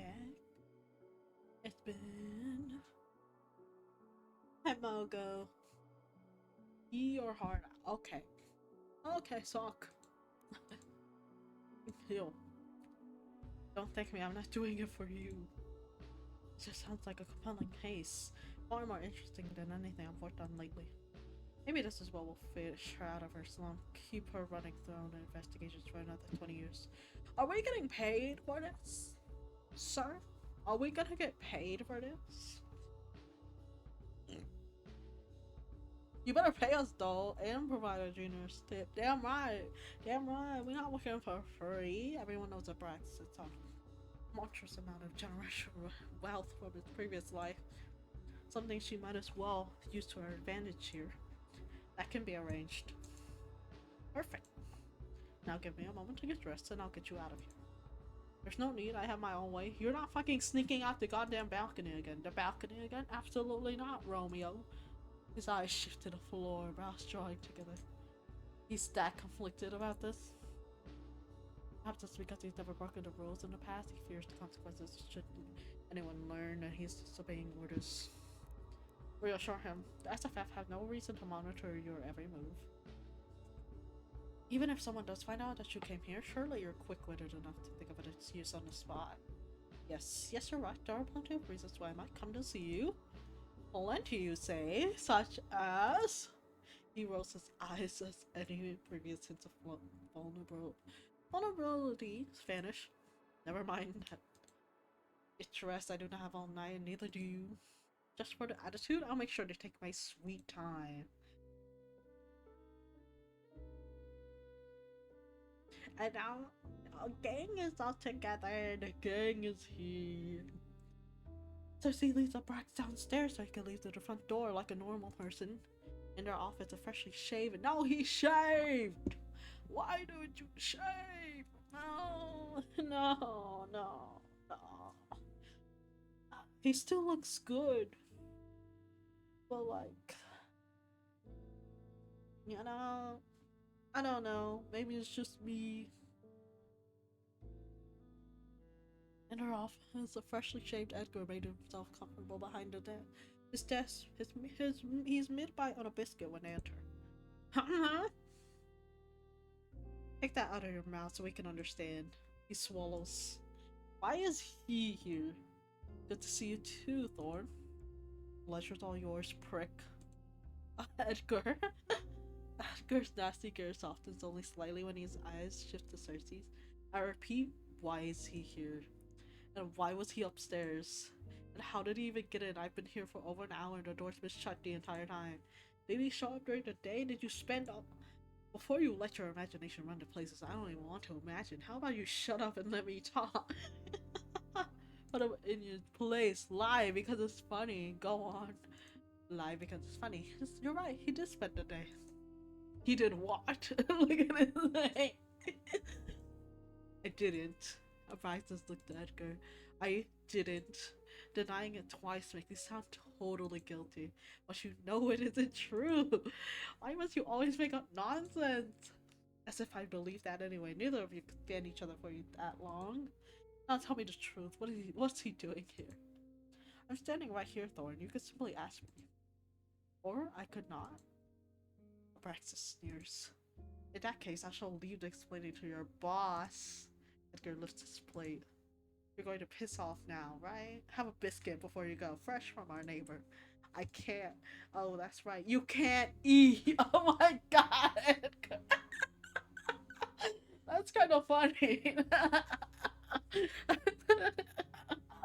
I gotta give that to him. Why is that kind of funny? Like, oh, here, have this. Oh, wait, you can't eat. You can't. Oh my god. Is it really that funny, or am I just a simp? Who knows? I can, but the taste is repulsive, and I cannot properly digest it, meaning I would have to. Abraxas pauses. Ah, you're mocking me. Edgar stuffed a cookie in his mouth. Took you long enough. Abraxas focuses on Cersei's again. Report to me as soon as you find something. You know where to find me. Yes, sir. Edgar likes to sig after practice leaves. She waits for his patients to wear thin. It doesn't take long. So, he wants us to look into something. She explains everything to Edgar. Evil? Yeah, that was evil. That was very evil. Same as her, he's baffled that Praxis would ignore a direct order from his superiors. It doesn't make sense. I know, that's why it's interesting. See, some measly initials aren't much of a lead though. JM could be a person, an organization, or a movement. How would we know? Only one way to find out. Let's split up and check in with our contacts around the city to see if they heard anything. You know which side is yours, right? Enjoy your biscuits. I'll head out first. She walks up to the window. She moves away from transforming when Edgar calls out, "Thirsties, be careful, please." Aww. Oh, he cares so much about her. That's so sweet. Worry about yourself, old man. 20 years ago, I was a boy. Today, I am an old man. Give it another 10 years, and I'll be dust and cobwebs in your eyes. It's a compliment. I like older men. Me too, Cersei. Me too. It's not a compliment. You have extremely questionable taste. Damn. Don't downplay your sex appeal. Your creaky knees and back issues especially are oh so attractive. Enough. Don't you have somewhere to be? Try not to miss me too much. Oh, I love her bat form so much. She's so cute. Jessie transforms, circling Edgar once before she slides out the window and into the night. Into the night. Thorne Investigations has established a trusted net of sources around North Haven for over the past 2 decades. From small business owners to working girls to regular everyday people oblivious to the supernatural world. You never know who might have the intel you need. But tonight, none of their usuals have anything useful for Cersei's. No one's heard of the initials before. Oh, now we got nothing. For her last stop, Cersei catches Nisha away from Elysium on her smoking. Nisha! We get to see Nisha. A long time no see, Cersei. No, I want to see what Nisha looks like. Please, I want to see what she looks like. Nisha's last right hand has secretly worked as an informant for Thorne Investigations for years now. She's a street-smart human who enjoys making a little extra on the side.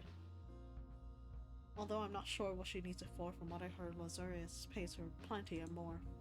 Then again, given that she's basically running his business for him, there's probably nothing he could pay Nisha that would be enough for the work she does. A real girl is carrying the club. Anyway, I appreciate that Nisha's a businesswoman. Greed is easy to work with. Heard you stopped by Elysium last night. Paid Laz a quick visit. And you didn't think to come say hi to me? You'd have liked that. I'm not gonna lie, I'd heard a bit. Thought we were friends? Sure, if you say so. But I didn't come here to catch up. Aw, you didn't? Well, what are you here for then? Have you seen the initial JM around lately? Nisha shrugs. No, is that someone important? Another dead end. Don't even know if it's a who or what yet, but if you hear anything, Nisha tips her imaginary hat to Cersei's. You'll be the first to know, of course. Thanks. We have nothing. We've been out all night and we have nothing. Nisha butts her cig on the nearest wall. If that's all, I should get back inside. Elysium doesn't run itself. Lazarus is still leaving all the work to you? He pulls his weight. Like what? Sometimes. Kick him in the balls for me when you see him next. I quite like this job, so I will not be doing that. But you have my respect for your commitment to hating him. It's a lifestyle at this point. Yeah, we don't like that man. Nisha waves her goodbye and disappears inside the abandoned building. She sighs and returns to the streets. Let's see if Edgar had any better luck. Edgar! Anything? The lights are on where Cersei enters the office. Edgar must have gotten back first. If you're here already, I guess you didn't find anything worthwhile either. She stopped at the doorstep. Oh, you can't be serious. 2 break-ins in one night? No way! There's another guy? Or another person? Is it the mystery woman? Oh my god. It is! Ah! Hi! Oh my god! Look at the art! Oh my god! Look! Oh my god! Look at her! Oh my god! She looks so pretty! Edgar's nowhere to be seen. Standing behind the desk is a mystery woman from last night. Finally, Cersei could see the woman for what she really is. A witch. She's a witch! A very powerful one, if she is to conceal her magic like that. There you are. I've been waiting for you. Our eyes leave the streets outside to meet Cersei's gaze. They stare at each other for a long beat, neither willing to break eye contact or begin the conversation. So, why are you here? Eventually, the woman smiles, impressed for some reason. You have a spine, a quality I respect, as long as one does not mistake it as a suitable replacement for competence. As you are doing right now? The woman laughs. You have a sense of humor as well. That's good. That is good. Oh, look at her. Her sister still doesn't move the woman away. Pushes away from the wall to stand up straight. She's tall in the same way models are. It should be pointless, ridiculous, inappropriate thought to have this in this moment. If Cersei can help but feel there's something unnatural about her, I'll be witching the woman before her is. Apologies and introductions are in order. Which would you hear? Like, prefer to hear first. You choose. Oh? My name is Nocturne. Oh! I like her name. Nocturne. I'm not a local, but perhaps my accent gave that away already. Amongst the many strange circumstances of the situation, Cersei barely noticed the subtle French accent. I'm sorry to ambush you on this, like this in your own office, but you're a busy lady. It's not so easy to catch you alone. Oh, she can break into me. Please do not worry. I truly mean you no harm. Am I expected to just believe that? Apparently. So because Nocturne continues talking like nothing's out of the ordinary, it really is a pleasure to meet you, Cersei. I've heard terrible things about you and the work you do, which means you must be good at it. Whatever you've been told I'm worse. Do you believe everything you hear? What sort of terrible things? Do you believe everything you hear? Oh, don't harm me. Queen, you can have a bite. Oh my god. My eye.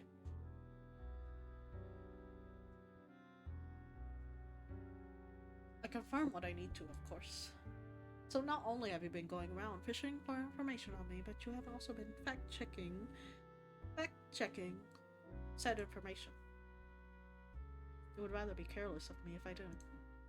But it appears my inquiries have offended you. Please do not take it personally.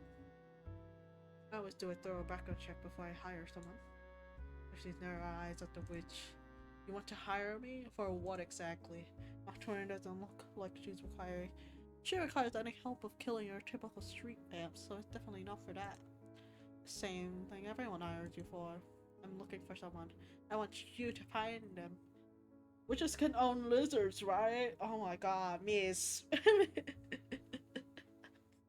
I mean, maybe. If she really wanted to, I'm sure.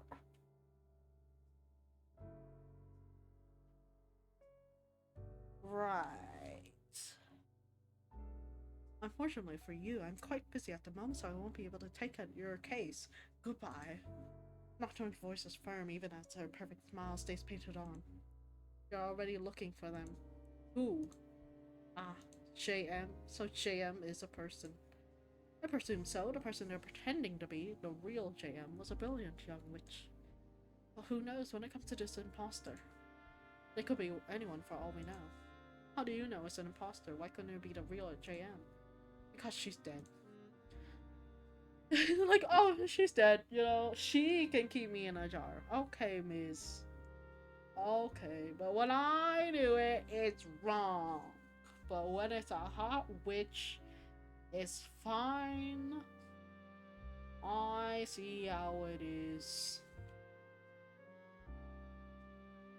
Nocturne's tone is so detached, so she can hardly believe this isn't all just one big joke.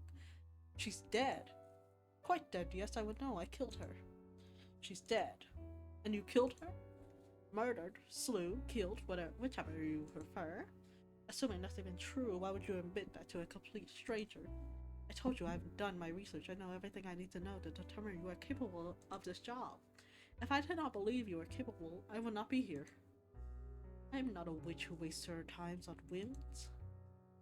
Throughout this conversation, Nocturne's smile has never fallen.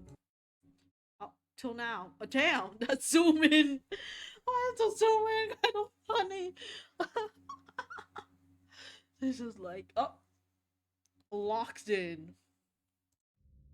You must understand, it is most important to me that this person is found. I want the best detective possible on the job, and I believe that to be you. You will take my case. Okay, yes, ma'am. You will find the imposter and the artifact that you got their thieving little hands on. Yes, ma'am. You will bring them both to me. Yes, ma'am. And you will not disappoint. Yes, ma'am. She smiles again. Money has no consequences to me, so you will, of course, be well compensated for your effort. Huh. But one Cersei is generally at a loss for words, but Nocturne doesn't seem to mind. I'll take your silence to mean you accept yes. What about the other guy that I'm working for? What about him? You've reached the end? Ah! You've reached the end of the BTM now. Damn, thank you for playing. So wonderful. In development, now. It's over. It's over. Oh, we could do the other route. We could go the Dante route. Right when she appears, though, for real, they said bye. You're done. You're done. No more. Oh my god. That was really good though. Oh, it's so good.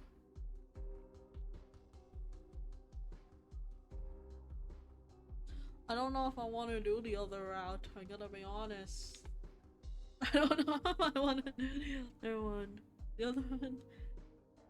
But that was good. I quite enjoyed it. And that was, what, 3 hours? You could always save it for later, yeah. Yeah.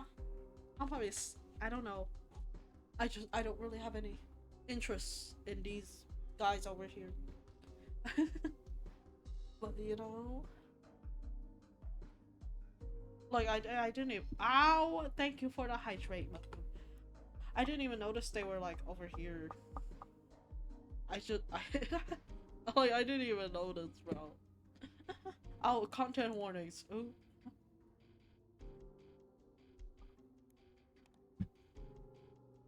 Should have read that earlier. Um. Yeah. Thank you for the head pats, Bogu. I don't know if I should keep swearing or not. I'm not that tired, but it is also 10 p.m. Off style streaming. We're gonna raid Stylo. We're gonna raid Stylo. Thank you all for coming. I appreciate every single one of you. I really truly appreciate all of you. I will see you. I will put out some kind of schedule this week. Like I said, I'm doing 2 collabs this week. I don't know if I'm gonna be streaming It Takes Two. I think it's just gonna be on Zeri's channel again. But yeah, I will tell you guys I'm gonna be over there. I promise I will tell you guys I'll be over there. Not an hour after we started the game. I will tell you guys soon as we start on Tuesday. But yeah, I'll see you guys if not Tuesday, probably Wednesday. I'm definitely taking tomorrow. Evil Mira that hates us. I'm sorry, I forgot. Um but yeah. I'll see you guys Tuesday or Wednesday. I'm definitely taking tomorrow off just to get shit done. But yeah. Take care everyone. Drink water. Eat good food. Um drink water, eat good food, get lots of rest. You know, take care of yourself. Uh, hear the raid message. Share food. I don't know about that, Bogu. I don't know about that.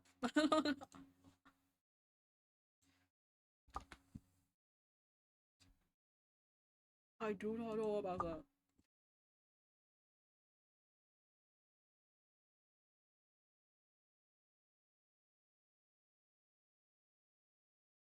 Pick a silo. There he is. We're writing. Everyone take care. I see you next time. Bye bye. Wow, Mogu, why are you trying to bother?